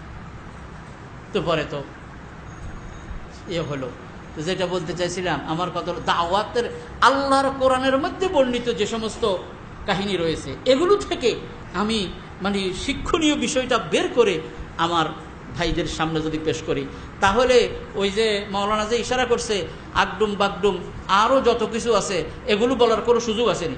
আমি আমার ছেলেদেরকে বলি, কোরআনে কারিমের মধ্যে আল্লাহ রাব্বুল আলামিন যে কিসসা কাহিনী বর্ণনা করেছেন, এগুলি হলো এক নম্বরে আল মাউইজাতুল হাসানা। আপনারা কি বলেন? আল মাউইজাতুল হাসানা। আরে আল্লাহ রাব্বুল আলামিন তিনি যদি চান মূসা আলাইহিস সালাতু ওয়াস সালামকে তিনি বাঁচাবেন, বলেন যে পানিতে ফেলাই দাও। কি মূসা আলাইহিস সালাতু ওয়াস সালামকে বাঁচাইবে আর কি আল্লাহ। মূসা তখন শিশু মূসা, মা কিন্তু ভয় করতেছে জানি তাকে ধরে ফেলে কিনা। আল্লাহ বলে কি শুনবেন, ফাইজা খিফতে আলাইহি ফাআলকিহি ফিল ইয়াম্মি, হে মূসার মা, যখন নাকি আশঙ্কা করো যে ধরা পড়ে যাইতে পারে, তখন পানিতে ফেলে দাও। তাহলে আল্লাহ যদি ইচ্ছা করেন পানিতে ফেলাই বাঁচান, আবার সেই আল্লাহ ফেরাউনের পানিতে ফেলাই মারান। এগুলি নওয়াজ কি একবারে সহি কথা দিয়ে আল মাউইজাতুল হাসানা। এই জন্য উলামায়ে কেরাম এই কথা বলেছেন, এমন ওয়াজ যেটা নাকি সহি, যেটা বিশুদ্ধ, যেটা খাঁটি, যেটা নির্ভেজাল এবং যার মধ্যে আবেদন রয়েছে, এরকম আপনাকে করতে হবে। আল্লাহ রাব্বুল আলামিনের ইচ্ছা, কয় যে এই মাকে আল্লাহ পাক কি বলেছেন, যে এই তুমি তাকে পানিতে ফেলে দাও, শুধু তাকে বাঁচাবো না, তাকে তোমার কাছে আবার ফিরাইও দেব এবং তাকে নবীও বানাবো। এই কোরআন শরীফে আছে, বুঝছেন? আল্লাহ রাব্বুল আলামিন। এগুলো দিয়ে আমাদেরকে ওয়াজ করতে হবে। কিন্তু আগডুম বাগডুম গোড়াডুম সাজে আর ভিত্তিহীন, ওই যে মৌলানা তো ইশারা করছে, হ্যাঁ, যে মনে করেন অমুকে বলছে, রুমি বলছে, বা আমরা কিন্তু ওলামায়ে কেরাম সবাইকে কিন্তু আমরা শ্রদ্ধা এবং সম্মান আল্লাহর রাসে ওয়াল আইন আমরা করতেছি, কিন্তু মৌলানা কিন্তু যদি এমন কোনো কথা বলে যেটার কোনো ভিত্তি নাই, যেটা ভিত্তিহীন, যেটা নাকি মিথ্যা অথবা জাল বানানো, সেটা কি মাউইজা হাসানা হইতে পারে? আল্লাহ বলেছেন 2 নম্বরে তুমি যে ওয়াজ করবে, দাওয়াতের কাজ করবে, সেটা হবে আল মাউইজাতুল হাসানা। ওয়াজাদিলহুম বিল্লাতি হিয়া আহসান। 3 নম্বর, প্রয়োজনে প্রতিপক্ষের সাথে সুন্দরভাবে তাদের প্রশ্নের জবাব দেবে, বিতর্ক করবে। বিতর্ক মানে কি? প্রশ্নের জবাব দেবে। যেমন নাকি আল্লাহ কোরআনে কারিমের মধ্যে এত সুন্দর সুন্দর করে তাদের কথার জবাব দিয়েছেন। আল্লাহ বলেন যেমন নাকি ওদেরকে এইভাবে, এই তোমরা যে আল্লাহকে বাদ দিয়ে মূর্তি পূজা করো, নিজের হাতে বানিয়ে তারপর সেটার পূজা করে আবার এটাকে ভেঙ্গে চুরে নদীতে ফেলে দাও, কি? হ্যাঁ, নিজের হাতে তোমরা এগুলো বানাও। কোরআনে কারিমের মধ্যে আল্লাহ রাব্বুল আলামিন এমন সুন্দরভাবে তাদের সাথে বিতর্ক করেছেন। কি বলে? 17 পারা শেষ পৃষ্ঠায়, ইয়া আইয়ুহান নাস দুরিবা মাসালুন ফাসতামিউ লা। হে মানুষেরা, তোমাদের সামনে একটা দৃষ্টান্ত পেশ করা হচ্ছে, ফাসতামিউ লা, মনের কান দিয়ে শোনো। দেখেন, এটা এক ধরনের বিতর্কও বটে, এক ধরনের বিতর্ক। তোমরা এটার পূজা করো, আচ্ছা এখন শোনো, ইন্নাল্লাযীনা তাদউনা মিন দুনিল্লাহ, তোমরা আল্লাহকে বাদ দিয়ে যাদেরকে তোমরা ডাকছো, লা ইয়াখলুকু যুবাবান, এরা একটা মাছিও বানাইতে পারে নাই। পাইছে নাকি? কোরআন শরীফে আল্লাহ বলে লা ইয়াখলুকু যুবাবান, তারা একটা মাছিও বানাতে পারবে না। ওয়ালাউ ইজতামাউ লাহু, দুনিয়ার সমস্ত মূর্তি যদি একত্রিত হয় তারপরেও, কথা সত্য না মিথ্যা? আরে মাছি বানাবে তো দূরের কথা, মাছি যদি তাদের কোনো কিছু ছিনিয়ে নিতে চায় তাহলেও রক্ষা করতে পারবে না। এর চেয়ে সুন্দর বিতর্ক আর কি হইতে পারে? কেমনে বলছেন? হ্যাঁ, তোমরা আল্লাহকে বাদ দিয়ে যার ইবাদত করো, এরা তো একটা মাছিও বানাইতে পারে নাই। 2 নম্বরে, মাছি যদি তাদের কোনো কিছু নিয়ে যায়, অথবা মাছি যদি তাদের মানে তাদের এই যে যেখানেই বসুক না, বসে যদি ময়লাও যদি তাদের উপরে যদি দেয়, এরা কি বাঁচাইতে পারবো? তো পরে আল্লাহ কি বলছে দেখেন, দাউফাত তালিবু ওয়াল মাতলুব, যে চাইলো, যাকে চাইলো উভয় বিফল হইল। কথা ঠিক না বেটি? এই হলো মানে তর্ক। আল্লাহ আবার বলে কি, আচ্ছা কত দেখি, যদি একজন না হয়ে যদি একাধিক যদি স্রষ্টা হইতেন, স্রষ্টা যদি একজন না হয়ে যদি একাধিক স্রষ্টা হইতো, বিতর্ক শুনেন কিভাবে বলছে, মাত্তাখাযাল্লাহু মিন ওয়ালাদিন সুবহানা, আল্লাহ রাব্বুল আলামিন তিনি কোনো সন্তান গ্রহণ করেন নাই, তিনি পূত পবিত্র। তারপরে বলে কি, কয় যে যদি যদি অনেক ইলাহ থাকতো তাহলে ইযাল লাযাহাবা কুল্লু ইলাহিম বিমা খালাকা ওয়ালা আলা বা'দুহুম আলা বা'দ, তাহলে প্রত্যেক স্রষ্টা বলতো আমি যেটা বানিয়েছি সেটা আমি নিয়ে যাই। কি? যখন নাকি ফ্যাস লাগে, যখন নাকি ফ্যাস লাগে, শরীকেরা একসাথে একটা কাজ করতেছে, যখন ফ্যাস লাগে কয় কি, আর সমিতির দরকার নাই, আর এর দরকার না, আমারটা আমি নিয়ে যাই। কোরআন শরীফে আছে 18 পারায় সূরাতুল মুমিনুনের মধ্যে আল্লাহ বলে, যদি আল্লাহর সাথে, দেখেন কি সুন্দর বিতর্ক, কি সুন্দর যুক্তি, যে আল্লাহর সাথে যদি অন্য কোনো ইলাহ থাকতো তাহলে কি করতো, লাযাহাবা কুল্লু ইলাহিম বিমা খালাকা, তাহলে প্রত্যেক মাবুদ সে যেটা সৃষ্টি করেছে এইটা নিয়ে চলে যেত। ওয়ালা আলা বা'দুহুম আলা বা'দ, এবং একজনে আরেকজনের উপরে কামড়াকামড়ি করে প্রাধান্য সৃষ্টি করার চেষ্টা করত। কোরআন শরীফে সুন্দর বিতর্ক করার ব্যবস্থা আছে না নাই? আরেক জায়গায় কোরআন শরীফে কিভাবে বলছে, ওমান আদাল্লু মিম্মান ইয়াদউ মিন দুনিল্লাহি মান লা ইস্তাজিবু লাহু ইলা ইয়াউমিল কিয়ামাতি ওয়া হুম আন দুআইহিম গাফিলুন, ওই ব্যক্তির চেয়ে পথভ্রষ্ট, পথ হারা, বেওকুফ আর কে আছে? আল্লাহকে বাদ দিয়ে যে নাকি অন্যদের কাছে চায়, আছে কি নাই? এই আছে না নাই? কি করে? ওই যে কবরওয়ালার কাছে গিয়ে তারপরে চায়, তারপরে অমুকের কাছে গিয়ে চায়, যে নাকি কিছু করতে পারবে না। তো আল্লাহ বলে ওমান আদাল্লু মিম্মান ইয়াদউ মিন দুনিল্লাহ মান লা ইস্তাজিবু লাহু ইলা ইয়াউমিল কিয়ামা। ওই ব্যক্তির চেয়ে গোমরা আর বেওকুফ কে আছে যে নাকি আল্লাহকে বাদ দিয়ে এমন লোকের কাছে চায় যে নাকি কিয়ামত পর্যন্ত তার ডাকে সাড়া দিতে পারবে না। এরকম মুজাদালা মানে বিতর্ক আপনার কোরআনে কারিম ভর্তি। তাহলে দাওয়াত দেওয়ার জন্য প্রথমে আমরা হিকমতের সাথে দাওয়াত দিব, ঠিক আছে নি? হিকমতের সাথে, প্রজ্ঞার সাথে, বুদ্ধিমত্তার সাথে, সচেতনতার সাথে আমরা দাওয়াত দিব। কখন আমার দাওয়াতটা মানে অ্যাপ্রোপ্রিয়েট হবে বলে আমি মনে করি, সে সময়ে আমি এটা বলতে চেষ্টা করব। এবং যিনি রয়েছেন, যাকে আমি দাওয়াত দিব, তার যেই ক্লাস, তার যেই মর্যাদা, এই মর্যাদার দিকে লক্ষ্য করে আমাকে কথা কি করতে হবে? বলতে হবে। হিকমত এবং মাউইজাতুন হাসানা কোরআনের মধ্যে ভর্তি সুন্দর সুন্দর উপদেশ দিয়ে আমরা মানুষদেরকে কি করব? দাওয়াত দিব। 3 নম্বর হলো ওয়াজাদিলহুম বিল্লাতি হিয়া আহসান, এবং তাদের সাথে অত্যন্ত সুন্দরভাবে প্রয়োজনে বিতর্ক করব। কারণ সে যদি আমাকে প্রশ্ন করে আর আমি যদি তখন যদি সুন্দর যদি উত্তর না দেই, কইবে ডিফিট খাইছে যাইছে চলে গেছে কি।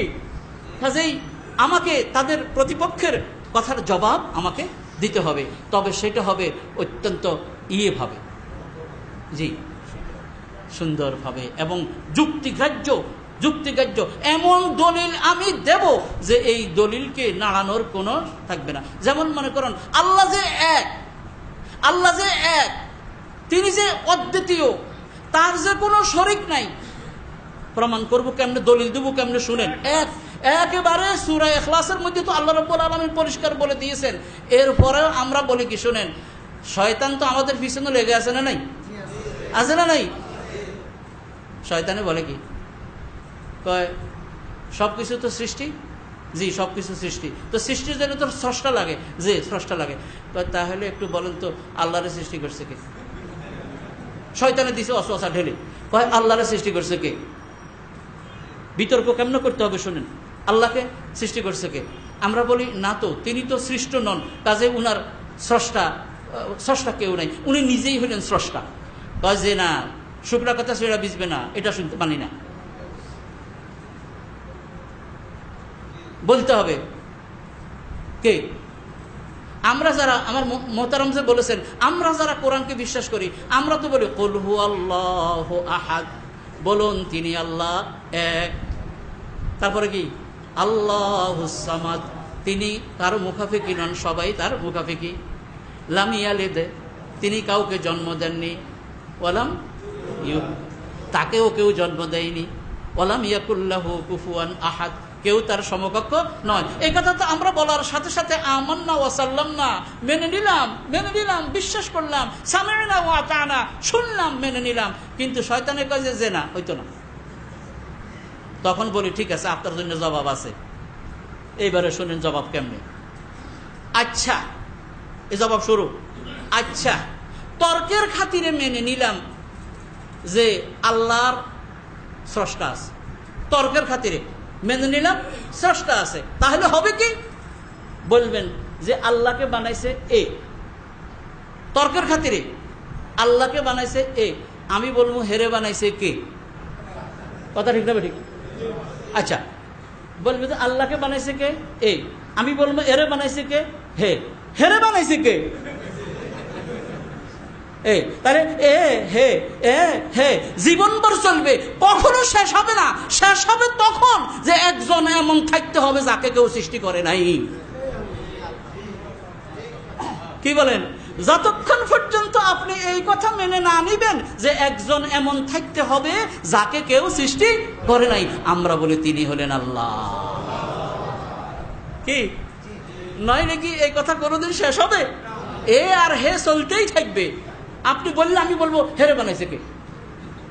যদি বলে যে তাহলে হেরে বানাইছে কে? কোন? এটা কি শেষ হবে?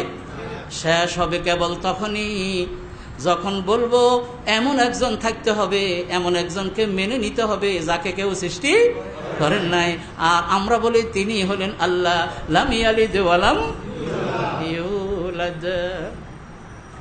এইভাবে হবে বিতর্ক, যাতে করে মানে দাঁত ভাঙ্গা জবাব দেয়া যায়। এরকম বহুত জবাবের কথা আপনারা শুনেছেন, আমাদের ওস্তাদের মুখে শুনেছি, এটা আরো অনেক ওলামাও বলেছেন যে একজনে ক্লাসে এসে বলল কি, ওস্তাদ শিক্ষিত শিক্ষিত নামের নাস্তিক বলল কি, এই যেটা দেখা যায় না সেটা কি আছে নাকি? ছোট পশিপতি বাচ্চা তো বলে যে না, তো যেটা দেখি না সেটা বিশ্বাস করি না। হ্যাঁ, এইভাবে ছেলেদেরকে বলছে। তারপরে শেষমেশ বলে যে মনে করো এই যে কেউ কেউ বলে আল্লাহ আছে, এটা কি তোমরা দেখছো? কয় না, কখনো দেখি নাই। তো যেটা দেখি না, নাথিং নাই, কাজে যেটা দেখি না সেটা বিশ্বাস করি না। কষি ফোলাফানদেরকে যখন এইভাবে বলছে, কিন্তু আপনারা জানেন, আপনারা শুনেছেন এই ঘটনা, তখন আল্লাহ এক কষি ছেলের মনের ভিতরে এমন এক দাগ ভাঙ্গা জবাব তার অন্তরের মধ্যে আল্লাহ সৃষ্টি করে দিয়েছে। তখন সে বলে কি, স্যার আমি একটা কথা বলতে চাই। বলো। কয়, আপনি আস্ত পাগল। কি বললাম? কি বললাম? বেয়াদব। মনে কিছু নেবেন না, মানে আপনি পাগল, আপনার আকল নাই। কে বলছে আমার আকল নাই? প্লিজ আমি আপনার আকলটা একটু দেখতে চাই।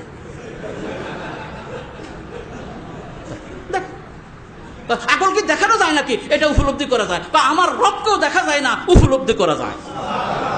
এই যে আসমান, এই যে জমিন, চন্দ্র, সূর্য, তারকা, গ্রহ, নক্ষত্র, পাহাড়, পর্বত, নদ, নদী, গাছগাছালি আপনি বানাইছেন না? আমি বানাবো কেমনে? বুঝছেন? আমি বানাবো কেমনে? কয়ে আল্লাহ জালিকুমুল্লাহ, দলিল তো কোরআনে আছে, ওগুলো তো তারা মানতে চায় না। জালিকুমুল্লাহু রাব্বুকুম লা ইলাহা ইল্লাহু খালিকু কুল্লি শাইইন ফা'বুদু ওয়া হুয়া আলা কুল্লি শাইইন ওয়াকিল। একটা আয়াতে যথেষ্ট। জালিকুমুল্লাহু রাব্বুকুম, তিনি তোমাদের আল্লাহ, তোমাদের রব। লা ইলাহা ইল্লাহু, তিনি ছাড়া আর কোনো মাবুদ নেই। খালিকু কুল্লি শাই, সব কিছুর স্রষ্টা একমাত্র তিনি যে। আচ্ছা দেখি, আপনারা তো জ্ঞানী মানুষ, এই যে আকাশে যে সূর্য আপনাদের কেউ আসেনি বানাইছে? বলেন না কা? হ্যাঁ, এই পৃথিবীর যত কিছু আছে এটা কি বলবে কেউ? আরে বলবে কি, কাফেররা পর্যন্ত বলে আল্লাহ বানাইছে। ওয়ালাইন সাআলতাহুম মান খালাকাস সামাওয়াতি ওয়াল আরদা লা ইয়াকুলুনাল্লাহ, আপনি যদি তাদেরকে জিজ্ঞাসা করেন আসমান এবং জমিন কে বানিয়েছে, অবশ্যই তারা বলবে আল্লাহ। আমি বলি, শুধু কি এইটা, আপনি যেই জমিনের উপরে সুন্দর বিল্ডিং করে আপনি এখন থাকতেছেন, এই আপনার বিল্ডিং এর নিচের মাটিগুলোকে বানাই দিছে আল্লাহ। এই পৃথিবীর সবকিছুর প্রকৃত মালিক কে? লিল্লাহি মুলকুস সামাওয়াতি ওয়াল আরদ, আসমান এবং জমিনের মালিকানা একমাত্র কার? আল্লাহর। আপনি বলবেন যে তাহলে আমরা কি, আমার কাছে তো জমিনের দলিল আছে। কি আপনি বলবেন যে কি করেন? হ্যাঁ, আমার কাছে তো বাড়িতে জমিনের দলিল আছে, একবারে হাল নাগাদ পর্যন্ত খাজনা দেয়া। মনে রাখবেন প্রিয় উপস্থিতি, আমি কিন্তু জমিনের প্রকৃত মালিক নই, আমি হইলাম দুনিয়ার নিয়ম অনুযায়ী অধিকার প্রাপ্ত, মানে ভোগ করার একটা অধিকার আমি পেয়েছি এই দলিলের দ্বারা, কিন্তু আসলে জমিনের প্রকৃত মালিক আমি নই। তাহলে লিল্লাহি মা ফিস সামাওয়াতি ওয়া মা ফিল আরদ, আসমান এবং জমিনের মধ্যে যা কিছু আছে কার? আল্লাহর। দর হাকিকতে এখন তো এগুলি চলে না, এগুলো তো এখন আর চলে না, আগে চলতো আর কি। দর হাকিকত মালিক হর শৈ খুদস্ত, ই আমানত চন্দ মুদ্দত নজদে মস্ত। কোন ফার্সি কবি বলে, প্রকৃত পক্ষে সবকিছুর মালিক হলো কে? ই আমানত চন্দ মুদ্দত নজদে মস্ত। এই আমানতটা নির্ধারিত, যতদিন আমার হায়াত আছে অতদিন আমানত হিসাবে আমার কাছে আছে, আমি এটার কি নই? মালিক। এইভাবে বিতর্ক, এইভাবে প্রতিপক্ষকে সুন্দর সুন্দর কথা বলে এবং প্রয়োজনে তার কথার উত্তর দিয়ে, উত্তরটা হইতে হবে এমন যাতে করে আর রা করার কোনো সুযোগ আচ্ছা, এটার জন্য এলেম লাগবে কি লাগবে না? এটার জন্য এলেম লাগবে। এই জন্য ওলামারা বলেন ফাকিদুশ শাইই লা ইউতি, মানে যার পকেটে কোনো টাকা পয়সা বা কিচ্ছু নাই সে কিছু দিতে পারবে না। মানে যার কিচ্ছু নাই সে কিছু দিতে পারে না, যার আছে সেই দিতে পারে। এই জন্যে দাওয়াতের ক্ষেত্রে হিকমত জানার জন্যও লাগবে, মাউইজা হাসানা জানার জন্যও লাগবে, তারপরে বিতর্ক করার জন্যও প্রভূত জ্ঞান লাগবে। আমি জিজ্ঞাসা করি, জ্ঞানের এবং শিখার কি কোনো শেষ আছে নাকি? ইনশাআল্লাহ আপনারা প্রত্যেকে আল্লাহর একজন মানে দাঈ হিসেবে নিজেদেরকে গড়ে তোলার জন্য আপনারা চেষ্টা করতে পারবেন কি পারবেন না? এবং এর দ্বারা আপনারা আল্লাহ পাকের কাছে অনেক পুরস্কার আপনারা পাবেন। এরপরে আসেন, দাওয়াত যে দেবেন, কিসের মাধ্যমে দাওয়াত দেবেন? এটা তো আর এখন আর আপনাদের চোখের সামনে একবারে ক্লিয়ার। দাওয়াত দেওয়ার যে কত মাধ্যম এখন আধুনিক যুগে, এই যে এখন যে আমরা যে কথা বলতেছি, এটা একটা দাওয়াতের একটা মাধ্যম। বক্তব্য, এই লেকচার, এই যা যা নাকি এই যে জোয়ান লাইভ চলতেছে, হ্যাঁ সারা ওয়ার্ল্ড দেখতেছে এখন। জি, এই যে লেকচারগুলো আপনারা দিচ্ছেন সারা পৃথিবীব্যাপী, এটা তৎক্ষণাৎ এই যে এখন যাচ্ছে, এখন সারা দেশে ছড়িয়ে দিচ্ছে। এইটা হইলো এখন বর্তমানে আধুনিক সবচেয়ে মাধ্যম। আমি ফাঁকে ফাঁকে ছেলেদেরকে বলি, আল্লাহ রসুল বলছি কে বাল্লেগু আন্নি ওলাও আয়া আছে না, আমার কাছ থেকে তোমরা পৌঁছিয়ে দাও, যদি পৌঁছাইয়ে দাও, যদি একটি আয়াত হয় না কেন। তো আগে কি করতো, আগের যুগে একটা আয়াত পৌঁছানোর জন্য একবারে 1 মাসের রাস্তা সফর করতে হইতো। মদিনা থেকে কখনো কখনো একেবারে অনেক দূরের রাস্তা গিয়ে একটা মাসালার জন্য যাইতে হইতো। আর এখন শুধু এরকম, এটা অফ করা আছে, অসুবিধা নেই, এরকম, হ্যালো জি জি আমি নদ্দা সরকার বাড়ি মসজিদ থেকে বলতেছি, শোনো প্রিয় নবীর একটি হাদিস, অস্ট্রেলিয়াতে কথা বলতেছি, আসেন, এই শোনো প্রিয় নবী রসুল আকরাম সাল্লাল্লাহু আলাইহি ওয়াসাল্লাম বলেছেন, কেউ যদি কাউকে দাওয়াত দিয়ে কোনো একটা ভালো কাজ করায়, তাহলে ওই ব্যক্তি ভালো কাজ করে যে সওয়াব পেল, তুমিও সমপরিমাণ সওয়াব পাইবে। হাদিসটি মুসলিম শরীফে বর্ণিত। বাস,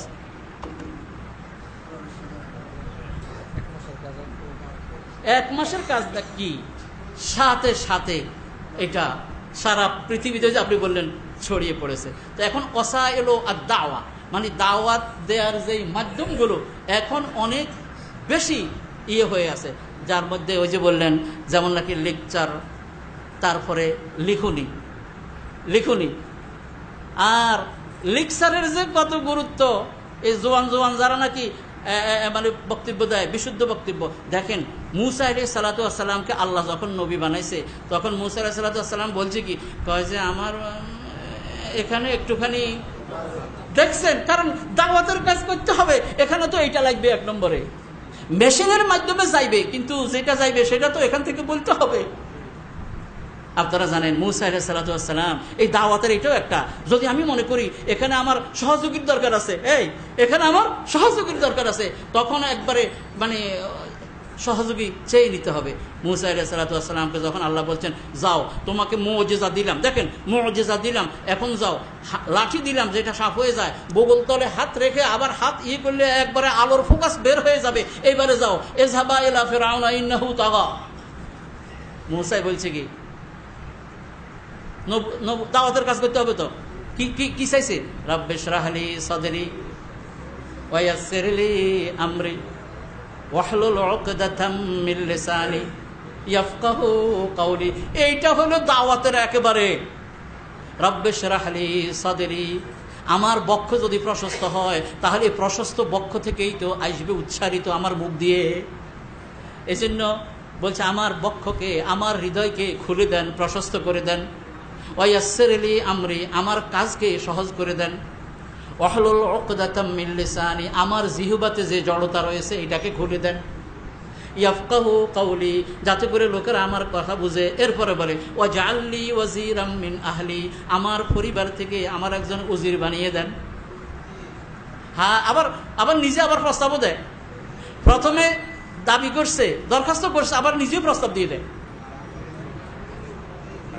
কি নিজে প্রস্তাব দিছে না? প্রথমে বলছে আমার একজন সহযোগী বানিয়ে দেন, পরে বলে মানে আমার ভাই হারুনকে দিলে বেশি ভালো। এখান থেকে ওলামায়ে কেরাম এগুলো আর কি ওয়াজের দাওয়াতের এখান থেকে ওলামায়ে কেরাম মনে করেন যদি নিজের মধ্যে ইখলাসের সাথে, এটা কিন্তু ওই হিসেবে না, পক্ষপাতিত্ব বা ওই অন্য কিছু নয়, যদি কেউ যদি যোগ্য ব্যক্তি যদি নিজের মধ্যে থাকে, তাহলে ওই যোগ্য ব্যক্তিকে নিজের সহযোগী হিসাবে পাওয়ার জন্য দরখাস্ত করা দোষণীয় নয়। কারণ এতে ফায়দা দুইটা, যোগ্যতার সাথে সাথে আত্মীয় হওয়ার কারণে একাত্ম হয়ে কাজ করার সুযোগ পাওয়া যায়। কথাটাকে আমি বুঝতে পারছি তো? কারণ এটা স্বাভাবিক কথা। আমার ছাত্র আবার কথা যেরকম করবে, আরেকজনের প্রথমে বলবো আমি কি কম যাই নাকি, আমি তো আমিরুল মিল্লাতের ছাত্র, আমি কাসিমিয়া নইলে কি হয়েছে, কথা ঠিক না ঠিক? কিন্তু ভাই একজন আরেকজনকে মানে মানবিমানের করার সুযোগ আছে। যেমন দেখেন হারুন কিন্তু মুসা আলাইহিস সালামের বড়, কিন্তু তারপরেও তো মুসা আলাইহিস সালাম একবার রাগে করছে কি, মাথার থেকে ওই যে তৌরাত কিতাবের কাঠগুলোকে ফেলে দিয়ে ভাইয়ের দাঁড়ি ধরছে, এরকম করে ধরছে। তো ভাই বড় ভাই কয় কি, কয় লাতা খুজবেলে ইয়াতি ওয়ালা ফেরাসি, আমার দাঁড়ি আর চুল ধরিও না। আরে দাওয়াল এগুলো আছে। তো যেটা বলতে চাইছিলাম, এইভাবে সহযোগী চাওয়া এটা কিন্তু ইসলামের থেকেই রয়েছে। প্রয়োজনে আমরা এইভাবে সহযোগিতা চাইব। তো যেটা বলতে চাইছিলাম যে মানে হলো এই উসলুবগুলো, এই পদ্ধতিগুলো যদি আপনি ব্যবহার করে দেখেন, আমি হলফ করে বলতে পারবো আপনি সফল হবেন। আপনি সফল হবেন। আজকে না হোক, একবার না হোক, দুইবার না হোক, দেখবেন একদিন নয় একদিন আপনি যদি আল্লাহর বাতলানো, কোরআন এবং হাদিসে বাতলানো দাওয়াতের যে পদ্ধতিগুলোর কথা বলা হয়েছে, এগুলো যদি আপনি ব্যবহার করেন, এগুলো যদি আপনি সুন্দরভাবে প্রয়োগ করেন, তাহলে নিশ্চিতভাবে আপনি সফলতা লাভ করবেন। এভাবে করার জন্য নিয়ত আছে তো ইনশাআল্লাহ? তারপরে আরো মেলা আধুনিক যুগে তো কত কিছু, হ্যাঁ, বক্তব্যের মাধ্যমে, লিখনির মাধ্যমে। রাসূল আকরাম সাল্লাল্লাহু আলাইহি ওয়াসাল্লাম লিখনির মাধ্যমে দাওয়াত দিয়েছেন, নিজে লিখতে জানতেন না। তারপরে চিঠি লিখে পারস্যের সম্রাটের কাছে চিঠি পাঠাইছে, রোম সম্রাটের কাছে চিঠি পাঠাইছে, ইয়ামানের সম্রাটের কাছে চিঠি পাঠাইছে। তাহলে চিঠির মাধ্যমে দাওয়াত দেয়া, এটা কি গুরুত্বের দিক থেকে কোনো অংশ কম নাকি? আর অন্যান্য আধুনিক আর এগুলি আর এখনো বলার দরকার নাই, যেটা আমাদের চোখের সামনে আমরা দেখতেছি। অর্থাৎ দাওয়াত দেওয়ার জন্য যত রকমের মানে হলো ওয়াসাইল মাধ্যম রয়েছে, আমরা এগুলো সবগুলো উত্তমভাবে ব্যবহার করব। আর একটা কথা আমাদের ওস্তাদরা বলতেন, মানে আপনি দাওয়াতের ক্ষেত্রে এই বর্তমান বিশ্বে যত আধুনিক যত কলা কৌশল রয়েছে, এই সবগুলো কিন্তু আপনার আয়ত্ত থাকতে হবে। অর্থাৎ এই কথা আমি বলি না যে সবাই একভাবে জানতে হবে, কিন্তু আমাদের মধ্যে এমন কিছু লোক থাকতে হবে যারা নাকি এই সমস্ত যন্ত্র তাদের হাতের খেলার মতো। আমরা তো এখন কিছু করতে পারি না, বেশি কিছু পারি না। অনেক সময় সিফাতকে বলি কি, একটু নেট চলে গেছে, একটু নেট দেখছ। কিন্তু আপনি এরকম কিছু মানে জোয়ান ছেলেরা আমাদের মধ্যে থাকতে হবে, যারা দাওয়াতের কাছে পারঙ্গমতা দেখাবে। তারা কিভাবে সব কিছু টেকনিক্যালি সব কিছু তারা জানে। তখন বিদেশিরা আর এই কথা বলতে পারবে না, অমুসলিমরা আর এই কথা বলতে পারবে না এরা সেকেলে না, এরা একেলে।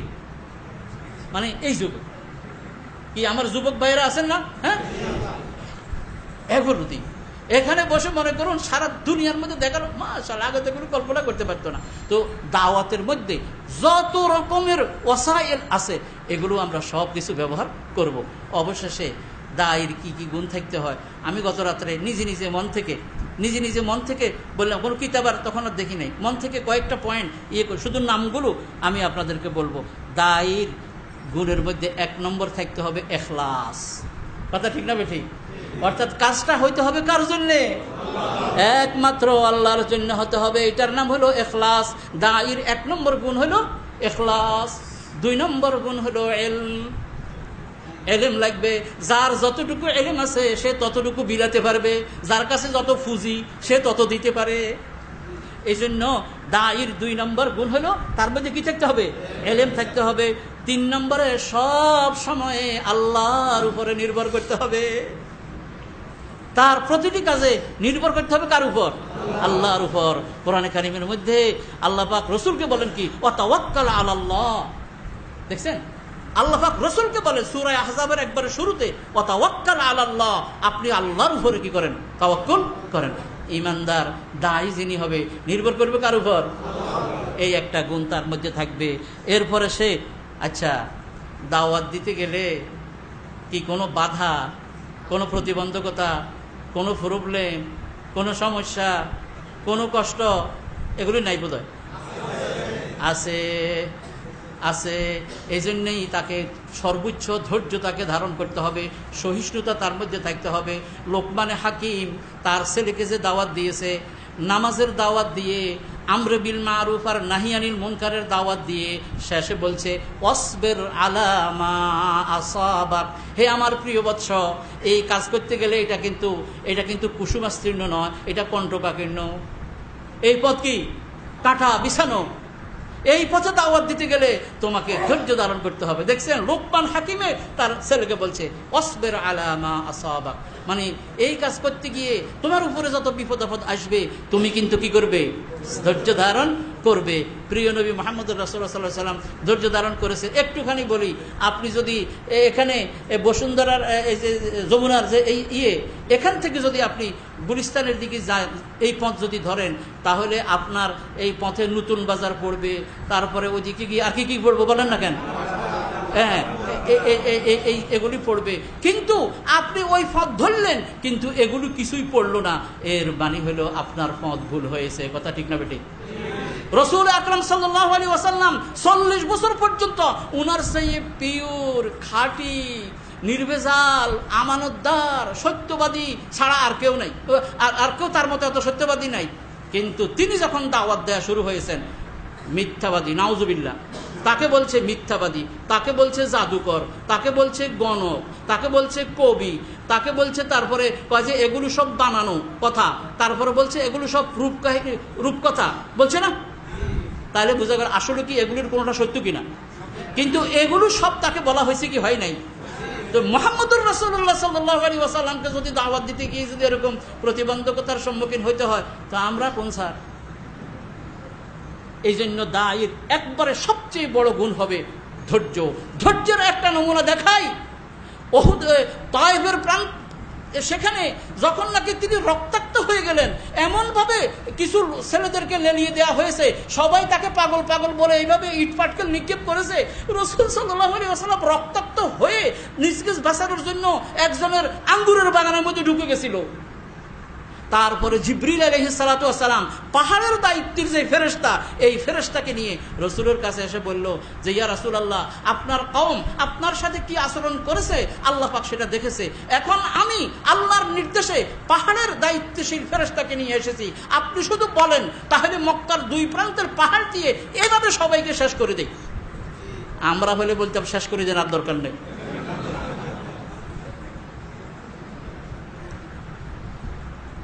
আর দরকার নেই, এদেরকে দিয়ে কোনো কাজ হবে না।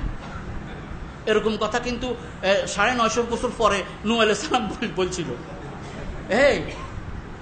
950 বছর পরে, 950 বছর দাওয়াত দেওয়ার পরে অতিষ্ঠ হয়ে পরে নূহ আলাইহিস সালাম বলছে, কয় যে আল্লাহ লা তাযার আলাল আরদি মিনাল কাফিরিনা দাইয়ারা, কয় জমিনের উপরে কাফেরদের একটা ঘরও আর আপনি রাখিয়েন না। ইন্নাকা ইনতাযারহুম ইউদিল্লু ইবাদাকা, আপনি যদি এদেরকে ছেড়ে দেন আপনার বান্দাদেরকে এরা গোমরা করবে। আর ওয়ালা ইয়ালিদু ইল্লা ফাজিরান কাফারা, ফাজির আর কাফের ছাড়া আর অন্য কোনো কিছু জন্ম দিবে না, সবগুলো শেষ করে দেন। কিন্তু মুহাম্মদুর রাসূলুল্লাহ সাল্লাল্লাহু আলাইহি ওয়াসাল্লামকে এটা বলছে, তিনি কি বলছে? ধৈর্য কাকে বলে? তিনি বলছেন কি, কয় যে না, প্রথমে বলছে আল্লাহুম্মা হাদি কওমি ফাইন্নাহুম লা ইয়ালামুন, হে আল্লাহ আমার কওমকে হেদায়েত করেন, তারা বুঝে না। আর বলছে কি, এদেরকে যদি আমি এখন যদি ধ্বংস করে দেওয়ার যদি অনুমতি দেই, তো দাওয়াত দেবো কাকে? আর আমি আশা করি এরা ঈমান না আনলেও এদের ভবিষ্যৎ যারা আসবে তারা ঈমান আনবে। কথা সত্য ছিল কি ছিল না? হাযা হুয়াস সাবর। এইটা তো আমরা 1,00,000 কোটি ভাগের 1 ভাগও যদি আমাদের মধ্যে থাকে, দায়ের মধ্যে থাকে, এটি জানা। প্রিয় নবী তো সেটার নমুনা দেখাইছেন। এটা আমাদের লাগবে, সাজা লাগবে, বীরত্ব লাগবে, সাহসিকতা লাগবে, লাগবে কি লাগবে না? মুহাম্মদুর রাসূলুল্লাহ সাল্লাল্লাহু আলাইহি ওয়াসাল্লামের মতো এত প্রিয় বাজন তো কেউ নাই। হুনাইনের যুদ্ধে আপনারা জানেন, হুনাইনের যুদ্ধে ওই মুসলমানদের মধ্যে একটুখানি অহংকার আসছিল, কয় যে বদরের যুদ্ধে মাত্র 313 জন দিয়ে কাম সারাইছি, মানে বদরের যুদ্ধে 313 জন দিয়ে আমরা বিজয় লাভ করছি, আর এখন আমাদের 10,000 সৈন্য, কে আমাদের সাথে কুলায়? এই কথা বলে মনের ভিতরে একটুখানি কি আসছিল, একটুখানি অহংকার আসছিল। বাস হুনাইনের সেখানে ওই দুই সিপার মাঝখানে, মানে দুই পাহাড়ের মাঝখানে যাওয়ার পর চতুর্দিক থেকে যখন মানে মুসলধারে যখন নাকি তীর নিক্ষেপ করা হয়েছে, সবগুলি গেছে সরে। সাহাবারা সবাই মানে ছত্রভঙ্গ হয়ে গেছে। সেদিন মুহাম্মদুর রাসূলুল্লাহ সাল্লাল্লাহু আলাইহি ওয়াসাল্লাম উনার খচ্চরের রশি ধরা ছিল আবু সুফিয়ান, আমাদের নানা আরি, উম্মা হাবিবার আব্বা আরি, রসুলের শ্বশুর। রসুলকে সেদিন জজবা দেখেন, সাহসিকতা দেখেন, বীরত্ব দেখেন। রসুল কি করছে? যুদ্ধের ময়দানে তিনি বললেন কি, আনাবনু আব্দুল মুত্তালিব, আমি নবী, মিথ্যা নই, আমি আব্দুল মুত্তালিবের বংশধর, তার ছেলে। এইটার নাম সাজা। দরকার আছে না নাই?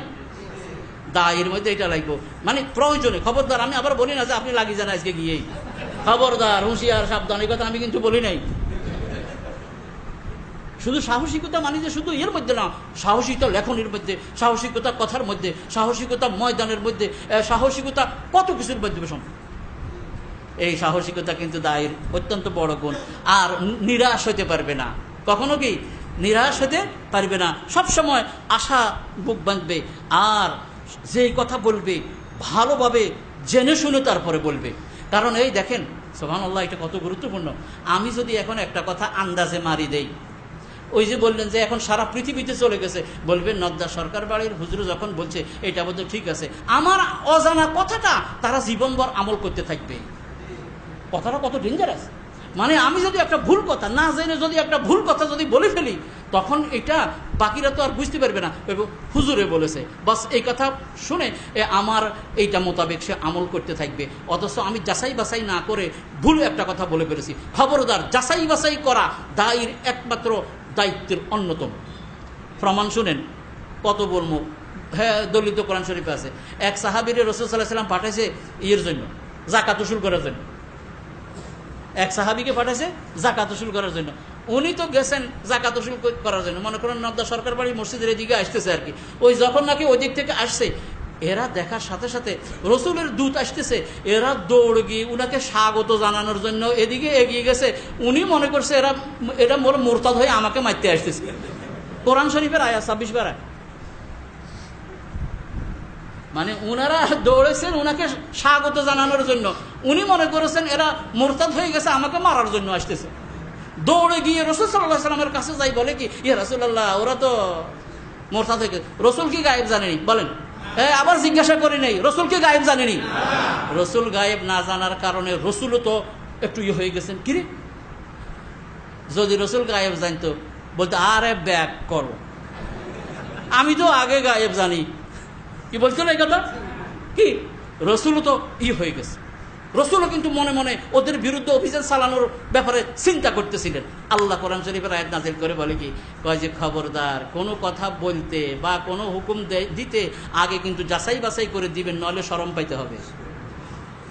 তাহলে দায়ের এইটা কি সবচেয়ে অন্যতম একটা গুণ নয় কি? যেই কথা বলবে 1000 বার চিন্তা করে তারপরে কথা বলবে, এটা তার মধ্যে লাগবে। এবং প্রজ্ঞাপূর্ণ পদ্ধতি সে গ্রহণ করবে, সে কোমলতা প্রদর্শন করবে। আর আরেকটা, সব সময় আল্লাহকে হাজির নাজির মনে করতে হবে। এটা অত্যন্ত গুরুত্বপূর্ণ। মানে আমার সমস্ত কর্মকাণ্ড আল্লাহ রাব্বুল আলামিন কি করতেছেন, দেখতেছেন। দায়ের এটা সবচেয়ে বড়। হ্যাঁ, মুরাকাবাতুল্লাহ, আরবিতে বলে এটাকে কি, মুরাকাবাতুল্লাহ। মানে আল্লাহ রাব্বুল আলামিন তিনি আমার এভরিথিং দেখতেছেন। কাজে আমি আল্লাহর নজরের বাইরে নই। কাজে আমার প্রতিটি কর্মকাণ্ড কিন্তু হিসাব হচ্ছে।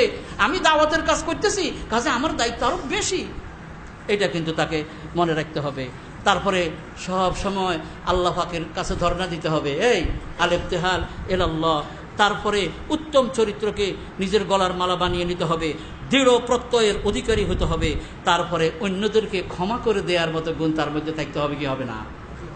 হ্যাঁ, এটা কিন্তু বড় গুণ। আজকে এই সমাজে সবচেয়ে বড় গুণ হলো সে আপনাকে যতই কষ্ট দেখ, যতই ইয়ে করুক, আপনি কিন্তু উদারতা ক্ষমার মাধ্যমে তাকে কিন্তু আপনি কাছে টেনে নেবেন। প্রিয় নবী এটা করছে কি করে নাই? আহারে কত বলবো, একটা শুধু বলি, রসুল সাল্লাল্লাহু আলাইহি ওয়াসাল্লাম রাস্তা দিয়ে যাচ্ছিলেন, এক লোক এইভাবে রসুলের ইয়ের মধ্যে, গলার মধ্যে এরকম, মানে জামার মধ্যে এরকম আপনি চিপি ধরে রসুলকে টান দিয়ে ফেলাই দিছে। তখনই পাশে যে ছিল সে উঠছে, একে ইয়ে করবে, রসুল বলে যে ইয়ে করো। রসুল বলে কি হইল, কি হলো? কয় যে টাকা পয়সা নিচ্ছেন দেন না, যে সময় তো, যে সময় দিচ্ছেন সময় তো এখনো আসে নাই। আমরা হলে কি করতাম? তৎক্ষণাৎ তাকে পানিশমেন্ট যা দেয় তা দিতাম।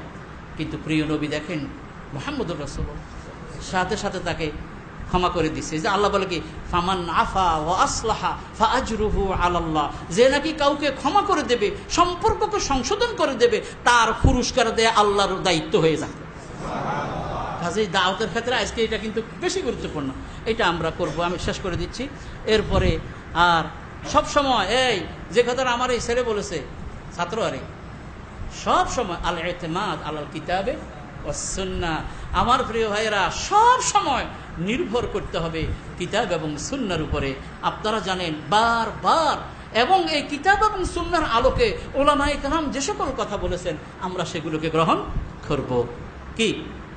আল ইতিমাদ আলাল কিতাবে ওয়াস সুন্নাহ, দায়ী সবসময় কোরআন এবং সুন্নাহর উপরে নির্ভর করে সে কি করবে, কথা বলবে। আমি আপনাদের এখানে এসে মানে এত বেশি আনন্দিত হয়েছি আপনাদের ইয়ে দেখে। প্রথমত এই যে দেখেন মাগরিবের নামাজের পরে, হ্যাঁ, এই যে মাশাআল্লাহ, এই যে মানে আপনারা অনেকেই মানে 2 রাকাত নামাজ পড়েছেন। একবারে হাদিসে কি আছে, সল্লু কাবলাল মাগরিব, সল্লু কাবলাল মাগরিব, সল্লু কাবলাল মাগরিব, পরে আছে লিমান শাহ। আহা, কি সুন্দর হাদিস। বা মাগরিবের আগে তোমরা নামাজ পড়ো, মাগরিবের আগে তোমরা নামাজ পড়ো, না মাগরিবের তোমরা নামাজ পড়ো, লিমান শাহ, ওই ব্যক্তির জন্য যে নাকি চায়। তাহলে কেউ যদি পড়ে ইট ইজ ওকে, কেউ যদি না পড়ে তাও ঠিক। কি সুন্দর কথা। জি, আর এখন যদি আমি বলি যে না, মাগরিবের আগে কোনো কিন্তু ইয়ে করা যাবে না, তো রসুল বলছেন এটা, আমি বলতেছি এটা। আর সাহাবারা কি বলছে, কয় যে এমন ভাবে, মানে মাগরিবের নামাজের আজানের পরে ফরজ নামাজের আগে সাহাবারা এমন ভাবে ওই যে পিলারের ইয়ের মধ্যে দাঁড়াইতো, অনেক সময় দূর থেকে কেউ আসলে বলতো কি, মনে হয় ফরজ শেষ হয়ে বোধহয় সুন্নত পড়ে। প্রিয় ভাইয়েরা, সেই মানসিকতা আপনাদের মধ্যে তৈরি হয়েছে, এটা কিন্তু অত্যন্ত মানে খুশির কথা। দায়ী সবসময় কোরআন এবং সুন্নাহকে ফলো করতে হবে। আল্লাহ এমন সুন্দর করে বলছে, মাইয়ুতির রাসূলা ফাকাদ আতা আল্লাহ, যে আল্লাহর রাসূলের আনুগত্য করলো সেই আল্লাহর আনুগত্য করলো। অর্থ কি জানাইলো? যে আল্লাহ রাসূলের আনুগত্য করলো না সে, এটা আপনারা তো বুঝতে পারছেন। সুতরাং দায়ী বলুন তো দেখি, এইটাই তো তার 1 নম্বর পাথেয় হবে, দাওয়াত দিবে কোরআন এবং সুন্নাহ মোতাবেক। আমি আবার বলি, সহিহ যে কথাগুলো আছে এগুলোও কিন্তু আপনি বলে শেষ করতে পারবেন না। সহিহ যে দোয়াগুলো আছে, সহিহ যে আজকারগুলো আছে হাদিসের মধ্যে, এগুলো তো আপনি প্রাত্যহিক পড়ে শেষ করতে পারবেন না। আবার দোয়া গাঞ্জুল আরশের এগুলি কখন পড়বেন? কুমকুম ইয়া হাবিবি কামতা নামো, কিনা কি আরো কারা জানিলা ইয়া নামো, হ্যাঁ, আচ্ছা কত দেখি। যেখানে রাসূল সাল্লাল্লাহু আলাইহি ওয়াসাল্লাম কি শিখাইছে, আরেকটা কথা বলি, কষ্ট হইতেছে নাকি? দাওয়াতের ক্ষেত্রে একটা কথা শুনেন।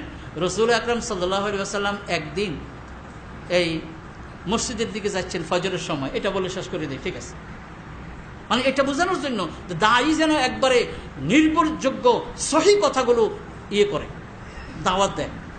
জুয়াইরিয়া রাদিয়াল্লাহু তাআলা আনহা, রাসূলের একজন স্ত্রী, কি নাম? জুয়াইরিয়া রাদিয়াল্লাহু তাআলা আনহা। রাসূল সেই রাত্রে উনার ঘরে ছিলেন। তো ফজরের নামাজের সময় মাশাআল্লাহ ইসলামী পরিবার যেগুলো, দ্বীনি পরিবার যেগুলো, সেগুলো তো এরকম হয় যে পুরুষ মানুষটা উঠে নিজে অজু টজু করে হয়তো 2 রাকাত নামাজ পড়ে, তারপরে মসজিদের দিকে যায়, তার স্ত্রীও উঠে অজু করে ঘরের মধ্যে নামাজের মশাল্লা বিছায়ে নামাজ পড়ে। কি এটাই তো একটা মানে সাধারণ তো রাসূল বের হয়ে গেলেন, জুয়াইরিয়া রাদিয়াল্লাহু তাআলা আনহা ওই নামাজের মধ্যে ছিলেন। রসুল ফজরের নামাজ পড়লেন। ফজরের নামাজ পড়ার পরে আপনারা জানেন প্রিয় নবীর আদত ছিল এই স্বপ্নকে কি দেখেছ এগুলি শুনতেন, আরও বলতেন। তারপরে কিছু সময় বসে থেকে এশরাকের নামাজ পড়ে যেতেন। অনেক সময় কাজের জন্য এদিকে ওদিকে হয়তো একটু হাঁটাহাঁটি করতেন। আর এখন তো ডায়াবেটিস যাদের হয়েছে এদের তো হাঁটাহাঁটির কোনো ইয়েই নাই, তাদের তো হাঁটাহাঁটি আসেই, বাড়িতে যাওয়ার আগে হাঁটাহাঁটি কাম সারিয়ে আসে, তাই না? তো মনে করেন না, আমি একটা নিজে বলি আর ধরুন না 7টার দিকে হয়তো বাসায় ফিরছে আর কি, দেখে কি জুয়াইরিয়া রাদিয়াল্লাহু তাআলা আনহা এখনো মুসল্লার মধ্যে বসা। তো রসুল বলে কি লাআল্লাকে মা জিলতে আলা হালাতিকি আল্লাতী তারাকতুকে আলাইহা, জুয়াইরিয়া মনে হয় আমি ঘর থেকে বের হওয়ার সময় তোমাকে যেই অবস্থায় রেখে গিয়েছিলাম তুমি মনে হয় এখনো সেই অবস্থায় রয়েছো, মানে নামাজের মুসল্লার মধ্যেই রয়েছো। কালাত নাম ইয়া রাসূলুল্লাহ, আপনি যে ধারণা করেছেন ঠিক, আমি এতক্ষণ পর্যন্ত এই নামাজের মুসল্লার মধ্যে বসে রয়েছি, দোয়া দরুদ যা পড়ার করতেছি। এইবারে রসুল কি বলে শোনেন, লাকাদ কুলতু আরবা কালিমাতিন, হে জুয়াইরিয়া শোনো, আমি 4টি শব্দ বলেছি, আমি 4টি শব্দ বলেছি, মানে 4টা কথা আমি বলেছি। লাউ উজিনাত বিমা কুলতে ইলাল আন লাউ ওয়াজানাতহা, তুমি আজ পর্যন্ত শুনেন, তুমি আজ পর্যন্ত যত দোয়া দুরুদ কালাম তসবিহ তাহলিল পড়েছো এই সবগুলোকে যদি এক পাল্লায় দেয়া হয় আর আমি যে মাত্র 4টি কথা বলেছি সেটা যদি আরেক পাল্লায় দেয়া হয় তাহলে আমারটা ওজনে বেশি হবে। দেখলেন হাদিস মুসলিম শরীফে।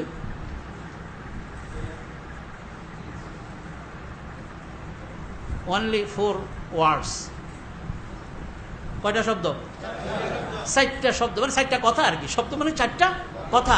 আমি 4টা কথা বলেছি, এই 4টা কথাকে এক পাল্লাই দিলে তুমি আজ পর্যন্ত, কারণ আমি এই কথা বলার আগে তো আর তুমি জানো না, অতএব আমার এটা সেম তার কোনোটা হইতে পারে না। তুমি অনেক দোয়া দরুদ পড়ছো ঠিক আছে, কিন্তু আমার এই 4টার সাথে যদি ওগুলোকে ওজন করা হয় তাহলে আমার এই 4টা কথার সওয়াবের ওজন বেশি হবে।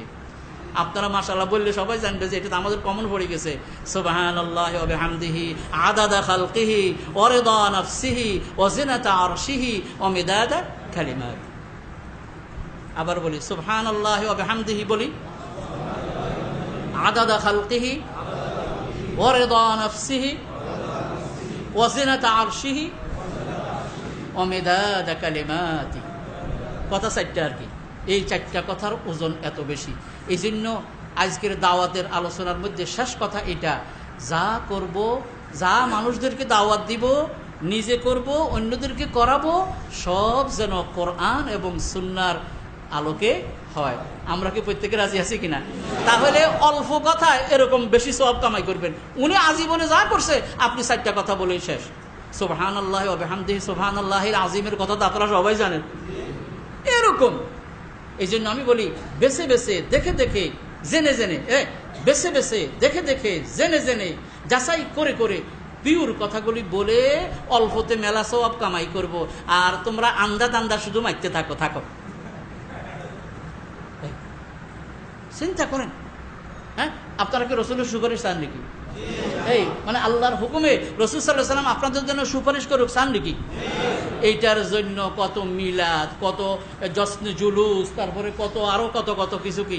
আর রাসূল সাল্লাল্লাহু আলাইহি ওয়াসাল্লাম কি বলছে শুনবেন, কয় যে মুয়াজ্জিনে যখন আজান দেয়, আমার প্রিয় ভাইয়েরা, মুয়াজ্জিন যখন আজান দেয় তখন যেই ব্যক্তি মুয়াজ্জিনের সাথে মানে ওই আজানের জবাব দেয় এবং এরপর আমার উপর দুরূদ শরীফ পড়ে আল্লাহুম্মা রাব্বা হাযিহি দাওয়াতিত তাম্মা, এই দোয়াটা পড়ে হাল্লাত লাহু শাফাআতি ইয়াউমাল কিয়ামা, কিয়ামতের দিন তার জন্য সুপারিশ করা আমার উপরে ওয়াজিব হয়ে যায়। এইবার এখন দেখছেন জেনে জেনে, আমি যে আগে বলছি জেনে জেনে অল্প কামে বেশি সওয়াব কামাই করে বাড়ির দিকে চলে যাবো গো। আর তোমরা রাস্তা রাস্তায় শুধু কেবল জশ্ন জুলুস করতে থাকো। কথাটা বুঝছেন তো? কাজেই আমার অনুরোধ, দাওয়া যারা দিবেন, দাওয়া যারা নেবেন, দাওয়া যারা দিবেন, দাওয়া যারা নিবেন, নেয়ার সময়ও কিন্তু যাচাই বাছাই করে নেবেন। নেয়ার সময়ও যাচাই বাছাই করবেন। যিনি দাওয়াত দিবেন তিনি তো আরো বেশি যাচাই করবেন। আল্লাহ রাব্বুল আলামিন আমাদেরকে, বেশি কথা তো বলতে পারি না, যোগ্যতাও নাই, শুধু এতটুকু কথা যে আল্লাহ যেন আমাদেরকে এই দ্বীনের দায়ী হিসাবে কবুল করে। যে যতটুকু পারি ততটুকু, আমার যদ্দূর জানা আছে তদ্দূর। আপনি যদি বলেন যে না, দাওয়াত দিতে হলে একটা নির্ধারিত ইয়াতে পৌঁছতে হবে, তাহলে আল্লাহ ছাড়া আর কেউ দাওয়াত দিতে পারতো না। আমি এই কথা বলছি তো, কারণ আমার চেয়ে বেশি জানে ইমামের চেয়ে বেশি জানেন ওরা আরেকজন আছে কি। তাহলে আমি যদি বলি, তাহলে আমার চেয়ে যিনি বেশি জানেন তার চেয়ে তো আমি একবারে নাতি, তো আমি দাওয়াত দেবো কেমনে? তো এইভাবে যদি বলতে থাকি, আমার কি সব এলেম আছে নাকি? নাই। কিন্তু সহি কথা যতটুকু জানি ততটুকু আমি দেব। এই দরজা কিন্তু সবার জন্য উন্মুক্ত। আর নইলে একমাত্র একজন আছে, অফাওকা কুল্লি যি ইলমিন আলিম। প্রত্যেক জাননেওয়ালার উপরে আরেকজন সবচেয়ে বেশি জাননেওয়ালা আছেন, তিনি কি? আল্লাহ। তাহলে শুধু আল্লাহ দাওয়াত দিতে পারে, আর কেউ পারত না। কিন্তু ব্যাপারটা এরকম নয়, বরঞ্চ সহি কথা দুইটা জানলে দুইটা দাওয়াত দেব। কি সহি কথা? দুইটা জানবো, দুইটার দাওয়াত দেবো। একথা বলার সুযোগ নাই যে একটা সার্টিফিকেট একটা আগে থাকতে হবে তারপরে দাওয়াত দিবে। হ্যাঁ, সার্টিফিকেট লাগবো, সহি কথা জানার সার্টিফিকেট। আল্লাহ আমাদের সকলকে, আমার কথা কি বেজার আছেন নিকো? এই দাওয়াত যদি আমরা দিতে পারি, নিঃসন্দেহে অনেক সওয়াবের অধিকারী আমরা হব। আর আজকে আমাদের যে দুই জওয়ান, তারা তো যেই দিকে আপনাদেরকে দৃষ্টি আকৃষ্ট করতে চেয়েছে, ইনশাল্লাহ সেটার সাথে সাথে এই দাওয়াতের কাজ আমরা যদি করি। আর আপনি দেখেন, আল্লাহ আমাদের আমল দেখবে, কদ্দুর করতে পারছি এটা দেখবে না। কোরআনে কিন্তু এই কথা আছে, আল্লাহ শুধু দেখবে তোমরা কদ্দুর চেষ্টা করছো, এইটা দিয়ে আল্লাহ সওয়াব দিয়ে দেবে। আর আমাদের প্রোডাকশন ম্যান ইয়েরা কি করে? কদ্দুর কাম হয়েছে হেদ্দুরের পয়সা দেব। এই কারখানার মালিকেরা কি করে? কাজ কদ্দুর হয়েছে তদ্দুরের পয়সা। কিন্তু আল্লাহ বলেন কি, কাজ কদ্দুর হয়েছে এটা নয়, তুমি চেষ্টা কদ্দুর করছো এইটা, আমি সেই হিসাবে পুরস্কার দেব। দলিল আমি আন্দাজে বলি নাই, কোরআন শরীফ থেকে বলছি। ওয়া আন্না সাইয়াহু সাউফা ইউরা, তার প্রসেসটা দেখা হবে, এই প্রোডাকশন দেখা হবে বলে নাই। ওয়া আন্না সাইয়াহু সাউফা ইউরা, নিশ্চয়ই তার চেষ্টা দেখা হবে। সুম্মা ইউজজাহুল জাযাআল আওফা, অতঃপর আল্লাহ পুরোপুরি পুরস্কার দিয়ে দেবে। ব্যাপারটা এরকম আর কি, ছোট্ট বাচ্চা একটা গাছে উঠতে চায়, উঠতে তো পারে না, কদ্দুর গেলে ফুস করে নিচে পড়ে যায়, কদ্দুর গেলে ফুস করে নিচে পড়ে যায়। আমরা তো বলবো গাছে উঠতে পারো, পারতি না, কিন্তু আল্লাহ বলে চেষ্টা করছে, তার জন্য সওয়াব আছে। এই হলো দাওয়াতের। আল্লাহ আমাদের সকলকে তৌফিক দান করুন। আসসালামু আলাইকুম ওয়া রাহমাতুল্লাহি ওয়া বারাকাতুহু।